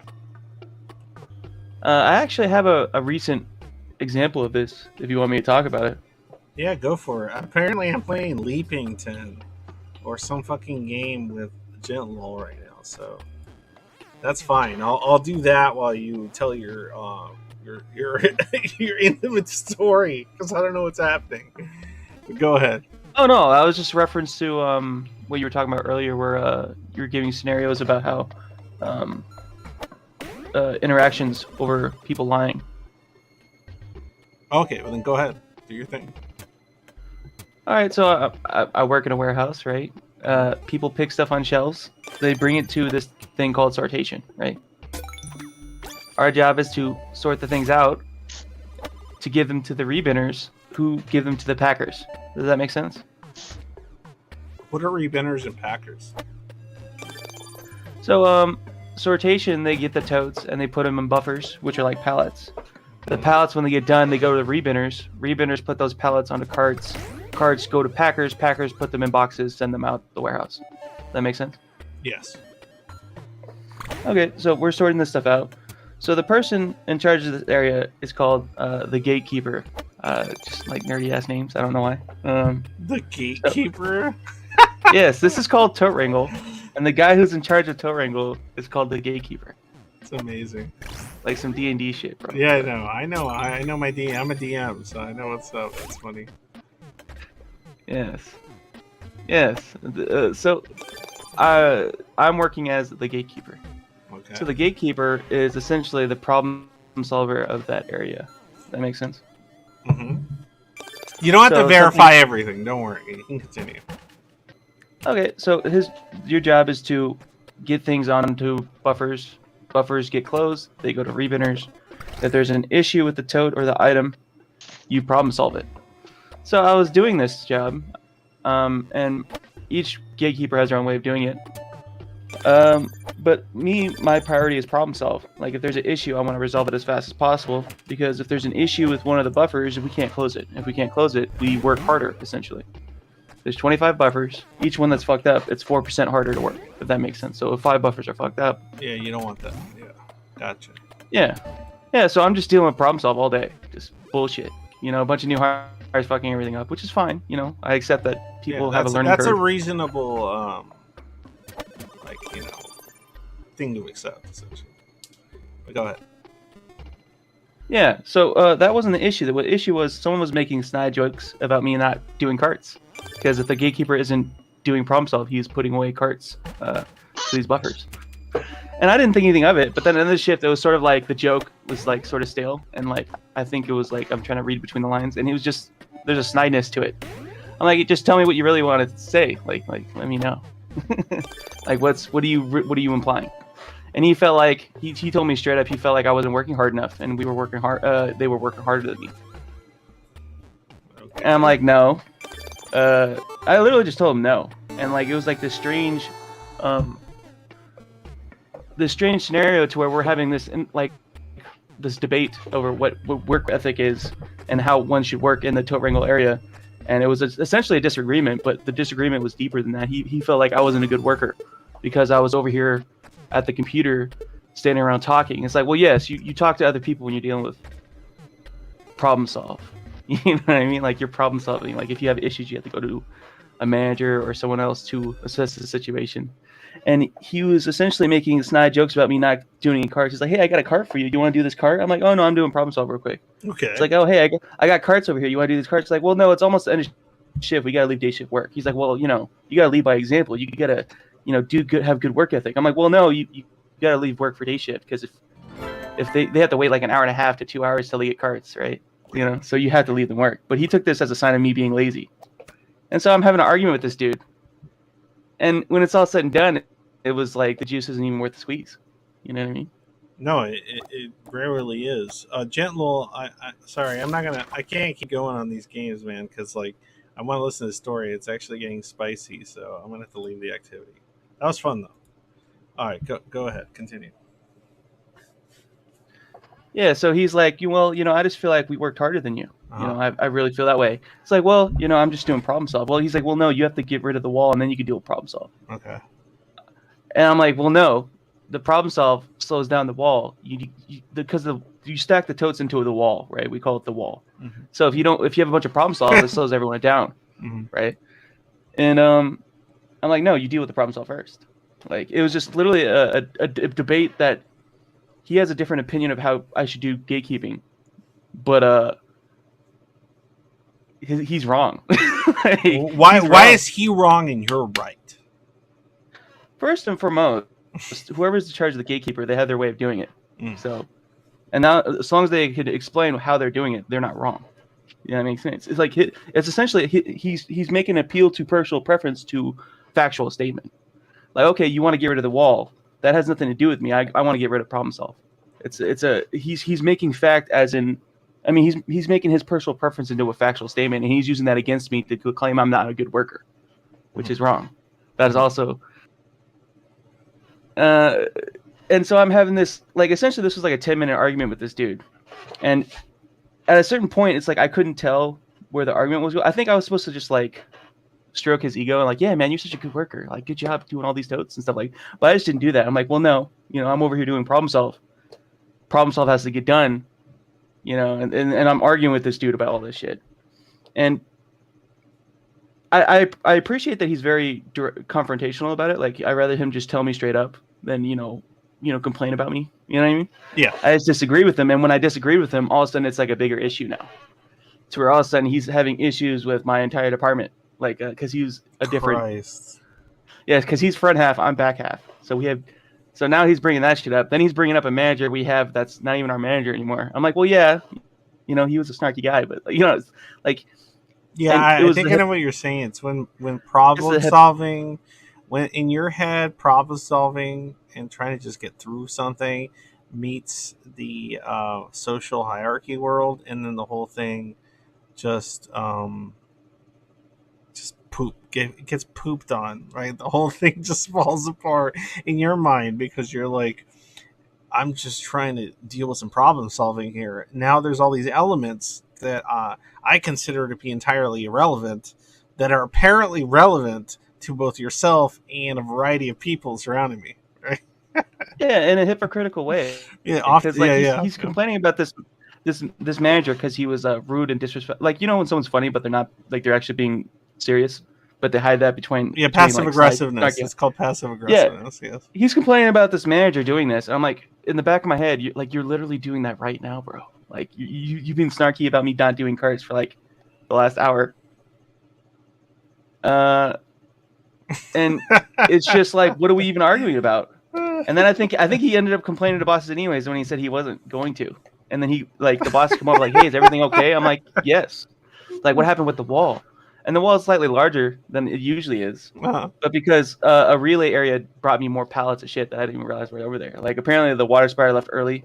That's the name of the person who helps an area, a water spider. But they really nerdy ass names, bro. I swear. Water spider. Yeah, so they brought me like 2 extra pallets of shit. So like each pallet has like maybe 30 totes on it. You know what I mean? Mm-hmm. And I didn't know that was coming, but as far as I know, there's no problem solved. And I even showed it to them on the programs that we use. I'm like, yeah, as far as I know, there's no problem solved. The way you tell if something's a problem is like essentially how old it is. Like at a certain point, a tote is too old. Why hasn't it gone through? Like, why don't we have it? You know, where's it at? Yeah. You know what I mean? Yeah. But I'm pretty sure he snitched on me anyway. So he acts like he wasn't going to snitch on me. He's like, yeah, I'm very like upfront. If I have an issue, I'll tell you directly. I'm like, okay, that's great. You know, I disagree with you. Like straight up. I told him that straight up. And I didn't think he ended up snitching to the managers anyways. Jesus Christ. It's like, yeah, Esol. It's like JR token and all the jobs. Dude, it's like water spider, gatekeeper. I've had so many situations, bro, where like my Zoidy ass is like thinking, okay, these are the games you play. This is how you play them. I think I have an understanding of how they're played.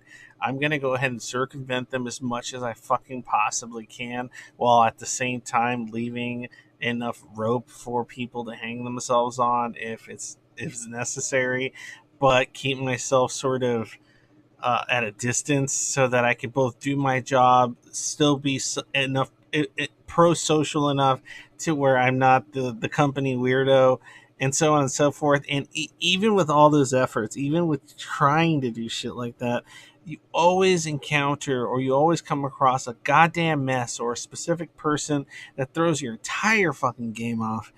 And sometimes it brings in like I guess variables to the equation, to the fucking whole algorithm that you're trying to kind of keep going.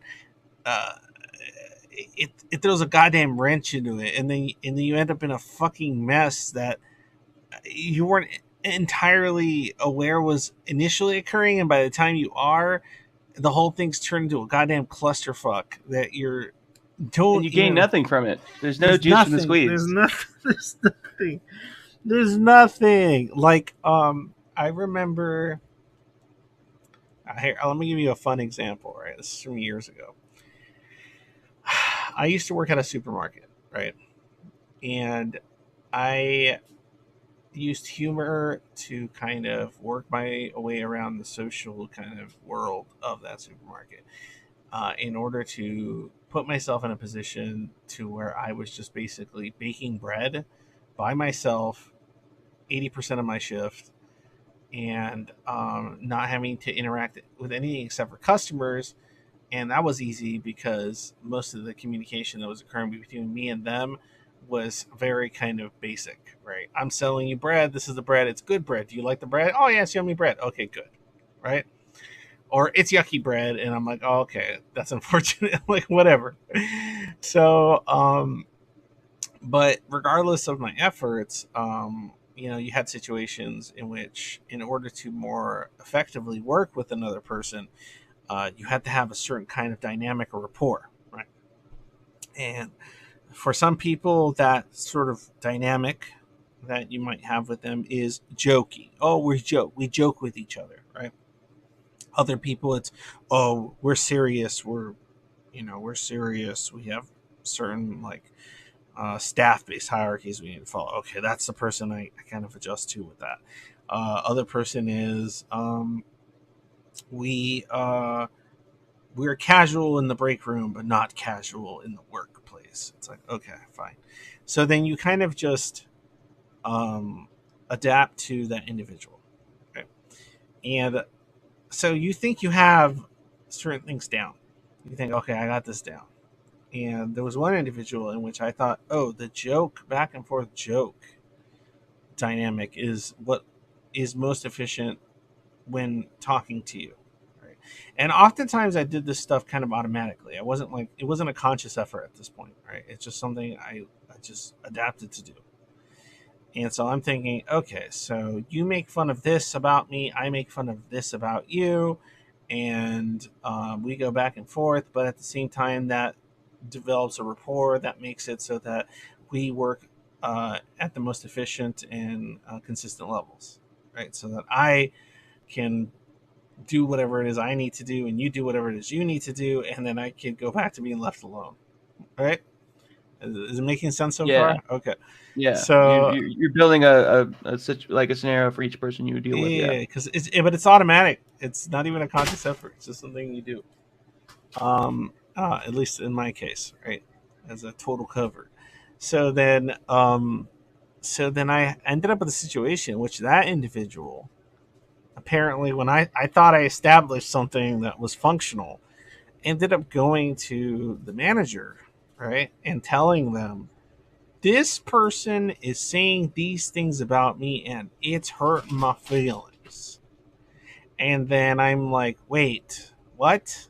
You make fun of me for similar reasons of a different kind that if I wanted to, I could bring up to my manager and thus would be considered just as egregious.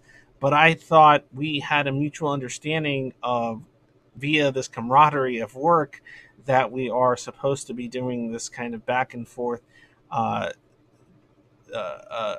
sort of like jabbing at each other, right? It was This banter, this banter, exactly. So suddenly the banter was no longer consistently accepted on their side as much as it was being on mine. And I generally try to kind of make sure to tit for tat, right?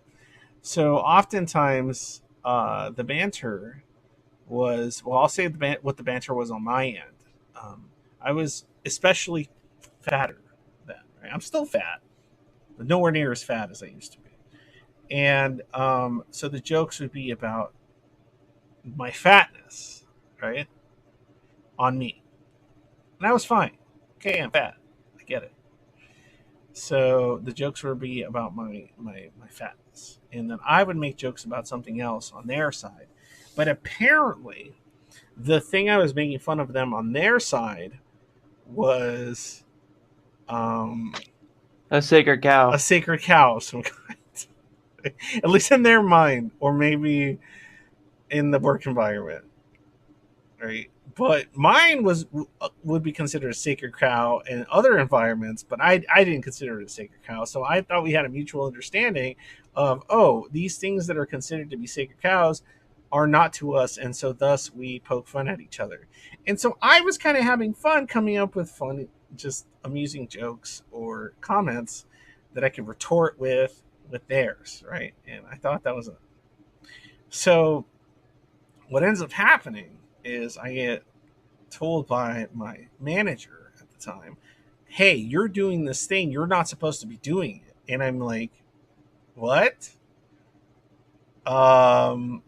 Did this person complain? And then obviously they can't say they did, but it's fairly obvious they did. And I was like, oh, that's confusing because they make jokes about this and I'm fine with it. I thought it was banter. I guess it's not. And so then in my, at the time before I learned certain things, I decided, okay, well, I'm going to tell this person, because I thought, oh, honest and sincerity and communication are key, but no.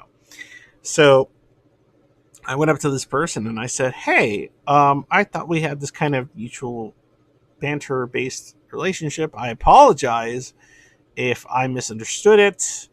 I prefer if you communicated this to me so that I could adjust my behavior, right? and not get in trouble with my manager and not deal with this drama. Because then I would have gladly have adjusted my behavior to avoid whatever it is that you felt was you needed to tell the boss, right? And so, because maybe I had a misapprehension as to how this back and forth banter insult kind of like situation function. So then their response was like, "Oh, I'm sorry, blah blah blah." But I'm just thinking like, well, too fucking late now. I'm being painted as this kind of bad person by my manager. Great. Instead of just communicating directly with me about what possibly may happen, you went and bitched about your grievances to an authority figure. So then I'm like, great. And so then I got in further trouble because I tried to have a direct, sincere, honest, non-judgmental conversation with that person about what occurred. So then I was told you weren't supposed to talk to them about that. And I'm like, wait, it's between me and them that it occurred. Why wouldn't me apologizing for the miscommunication that might have occurred, but also asking them to please talk to me before they decide to work up the ladder to possibly get me in trouble, so that I can adjust my behavior if they think there's something incorrect about it, so that I would know what it is that they deem incorrect and we can make adjustments as necessary. And so, no, that's bad. That's not how you handle things. How dare employees communicate with each other? What's next? A union? No, and so then it turned into more of a situation where I went, well, fuck it. I am now no longer going to have a rapport with this person. I'm no longer going to make jokes, and I will no longer accept jokes in return, because obviously I can't make jokes about them, and so thus that means they can't do the same, even though I don't care, right? But I like consistency, right? I don't care if you make fat jokes about me. But I'm not going to let you make fat jokes about me if you no longer are willing to go back and forth, right? And not because I'm insulted, but because the hypocrisy is annoying, right? And so, Yeah, you don't want a one-sided energy vampire sucking your soul by making fat jokes, making themselves feel better, and then you can't retort with and a have rebuttal. fun in some way for myself, right? And so then I'm like, okay, well, no jokes then. And so then the jokes ceased, right? And in turn, the communication degraded. And I feel that the mutual sort of camaraderie that was established degraded, and thus the efficiency of communication was affected, which thus affected the efficiency of the work between those people. Yes. That's literally like almost the exact scenario I'm dealing with. So it's hilarious to me. So then I'm like, okay, great. Now I've decided I'm not communicating with you outside of the framework of information that I feel is work related. But now, because of the social aspect that's being removed that made you more conducive to my communication, is now gone. That underlining work-related communication is now affected by it, and now nobody's getting any. There's nothing good happening here. So it's so dumb. Yes. It's so fucking dumb in my mind. Yes, it becomes a social escalation to where like it gets worse and worse. I already see the writing on the wall.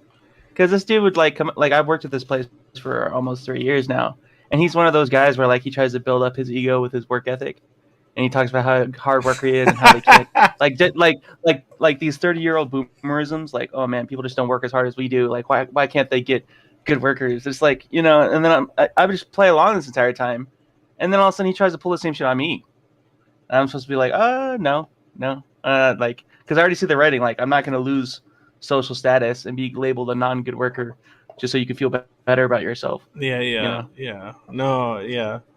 No. Wait, hold on. Let me look at chat real quick because I got to end this stream pretty soon here. I'm tired. Do you think us schizoids get rigid with social relationships like that? like they're on our bad. So fuck them, no turning back. I mean, honestly, I think that happens oftentimes because we're trying so goddamn hard. If you're schizoid, you're trying so goddamn hard to like understand the social rules and the aspects of it that are required of you in order to adapt enough so that you can kind of like navigate the situation, so on and so forth. That yeah, when hold on, General, I'll answer it right now. That when it turns sour, you're just like, you know what, fuck this game, fuck your bullshit. I'm just done. Let's just go back to default setting. Like this the efficiency that was coming from this me adapting to your social needs in order to get a better result is no longer as efficient as I intentionally thought it was. So let's just go back to square one where we just talk to each other like we're fucking separate automatons. Yeah, and then if you think about it, like someone who's like an energy vampire like that, to where like they need to feed off people, you know, they'll feed off a schizoid, but once the schizoid realizes what's happening, all of a sudden it's like a bait and switch, and we're very assertive out of nowhere, and it really pisses them off. You know what I mean? Because they thought you were a mark, and you're actually not a mark. You know what I mean? You have no problem saying your position on stuff. You know, like it's like a bait and switch, and all of a sudden like they realize you're not a yes man, when you know the whole entire time you're just having that mask on just to make shit easier for yourself. Yeah, man, it's weird because like I feel like we connect the dots and we see like the entire plot, and you try to explain that to someone and it just doesn't work. Well, that's the thing. We don't see the entire plot. I'll be honest. I think there's aspects of it we don't see that are almost invisible to us, and those aspects are the emotional connections they develop to some of the more socially complicated aspects that oftentimes don't make any sense to us. So I think there is a part of the plot that many of them see that we, someone like myself, cannot see immediately unless I can find a way to kind of intellectually or cognitively, metacognitively, or fucking whatever, figure out what the fuck it is that's going on, because it's not intuitive to me. So then I see it and I'm like, I don't fucking understand. I'd have to sit here and contemplate what the fuck I think it might be happening human behavior wise in a way that is outside of me that maybe can help me understand what the fuck is happening. And sometimes that's not quick enough. That's not like, it's not, they're doing it intuitively because it feels natural to them. And I'm trying to figure out like pieces of a goddamn puzzle. Right. So, but when you do that, like you have retrospection and then you're thinking deeply about the subject. Most people don't do that. They're running on instinct. Like you said, like it's automatic. But this is what's funny is that I think that process is running on instinct for someone like this. Right. That meta cognitive process, that kind of more abstract process, is running on instinct. Right. But when you're running on instinct in that fashion, you oftentimes lose track of a bunch of other shit that people place value on. Because but we think deeply about the subject, and we like most people, they wouldn't care about it. No. We think deeply. This is my opinion. Okay, you can disagree. I think we deep thinkly, a schizoid deep, or someone on the schizo spectrum, thinks deeply on a subject, but in a more meta sense. And they lose track of the feelings-based interpersonal aspects of it that isn't as intuitive, and we dismiss and disregard as being obtrusive or irrelevant to the more meta concern. And so I think there is I don't think it's about depth. I think it's about variety and types of deep thinking that's occurring. What was your major? Angst? Oh, that was your question, Gentle? I can answer that very quickly. My major was history. I have a master's degree in history. I gave up on trying to go through a PhD because I hate academia. So, yeah, we're in touch with the emotions we analyze in the meta world because that's where the emotions are intuitively directed. Actually, that wasn't my question. Okay, what's your question, gentlemen? Well, drop your question. I'm a commie now. Great. But our emotions are not intuitively directly toward their kind of realm of things, and so we're losing track of that information, which unfortunately is predominant. What was the best historical period for schizoids? Haven't you asked this one before? Now is the best historical period for schizoids. Right now, with the internet, 100%. This very minute, right now, the second you're living, this is the best historical period for schizoids. The only reason I say that, okay, before everyone gets mad, is because it wouldn't be the best historical period for specific lucky schizoids, right? That have idiosyncratic thinking and beliefs that would run congruent, coincidentally, with their external environment. Right? Because if you're the right, you might think, okay, here, somebody said, I'd say Native America before colonization. Whatever. Okay, say you were a fucking soothsayer, a fucking prophecy maker, or whatever, within, or some abstract thinker within your Native American group or whatever, right? Okay. If you're the wrong kind of soothsayer, You think schizoids wouldn't like to be medieval peasants? If you're the wrong kind of soothsayer, the wrong kind of philosopher, the wrong kind of spiritual walker, or whatever, and whatever the fuck society you lived in historically, you would be chastised, destroyed, killed, or so on within your very community. If you're the right type of crazy, then you would be revered and put on a fucking pedestal. Okay?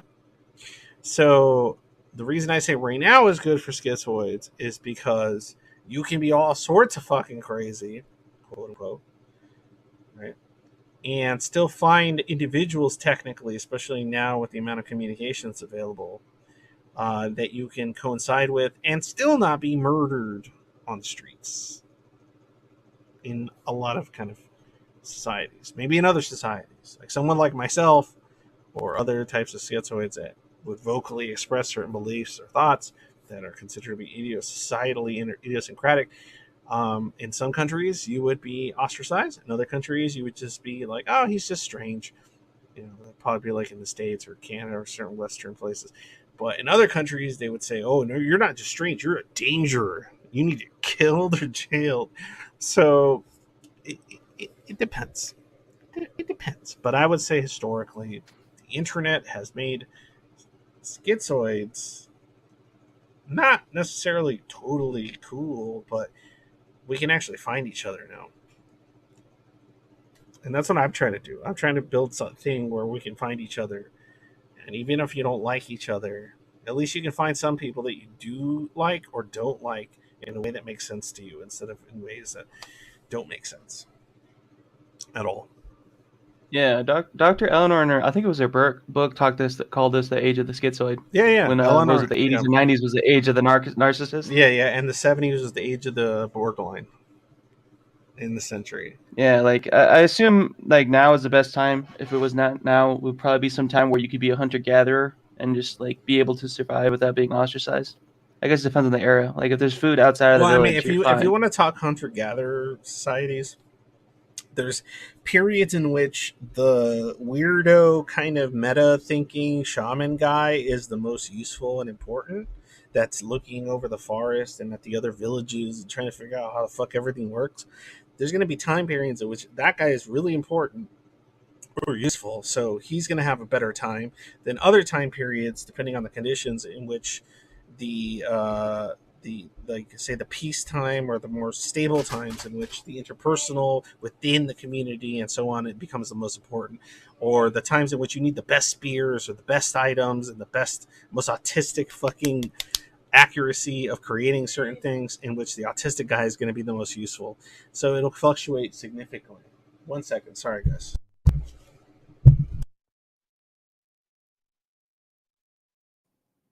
Yeah, it's a good point, but I think historically speaking, you're more likely to be ostracized than to be, stoned to death. You know what I mean? I mean, yeah. I mean, it just depends. But nowadays, I think you can kind of find a niche community online much easier of some kind in which you'll find I some would like sense to of be validity. self-sufficient like most normal people in the Middle Ages so I could avoid talking to people. Yeah, sorry, BB. It's Yeah. not as good as all that. I mean, you can be self sufficient, and then what? When something happens in which you need other people, I guess. I mean, there's only a certain degree in which that works. Self sufficiency only works to a certain degree. I'm sorry. I don't think there's a end all be all when it comes to self sufficiency. I think there is some degree in which you need other human beings to survive in specific contexts and situations. Yeah, you got in trouble.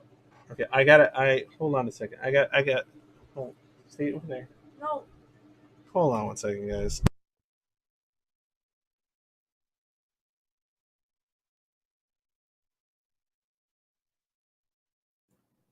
I boomer teched. Sorry, my headphones stopped working for a second.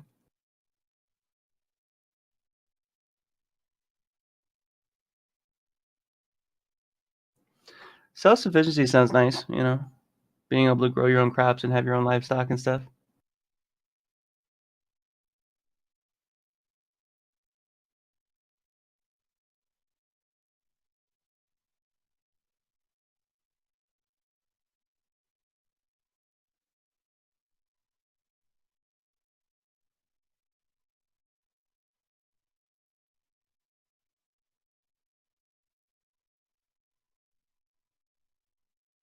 You're muted. Thank you, Gentle. Thanks for anybody for joining me. I want to communicate further, but I'm tired and I gotta end this fucking stream. I usually like to end at 9, but whatever. Thanks, Saintus. Thanks, Snoozer. Thanks for Gentle and your commentary. Thanks for everybody that's jumped on. Thanks for chat. Thanks for the questions Is earlier. your wife Hispanic? No. It's called I Have Shit to Do, and I'm tired. So, in any case, Good night.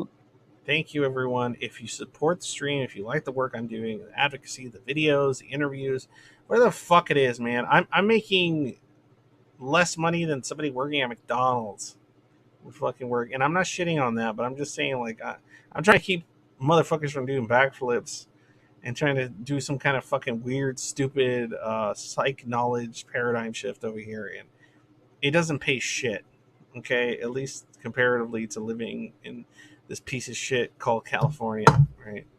So, in any case, if you appreciate what I'm doing, if you like the work I'm doing, support me on Patreon. Up your Patreons if you want to. Don't want to, fucking delete them if you think I suck. I don't know, whatever. Or you're just broke. PayPal me. Fucking, I'll take Ether or Litecoin or Cardano. I don't care. PayPal's the best, though. PayPal's. Why are you still in California? Because I have family here and things and all kinds of stuff, but I would eventually like to get out of this fucking place if I can get enough money and resources going. But I'm retarded and I can't drive because of other cognitive issues that fuck with me and other stuff. So blah blah blah. I've been a wagey most of my life. I finally found my calling, and unfortunately my calling doesn't make any money. So there you go. There's that. Okay. In any case, thanks a lot, everyone. And when day is dark, always remember happy day.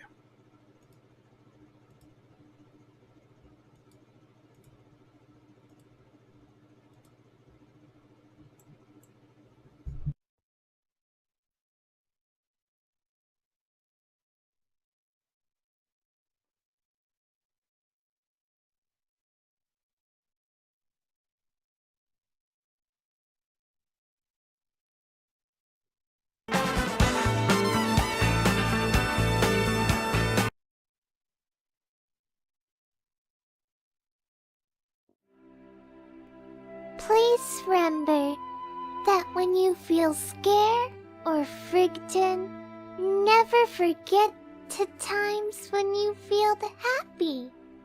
When day is dark, always remember happy day.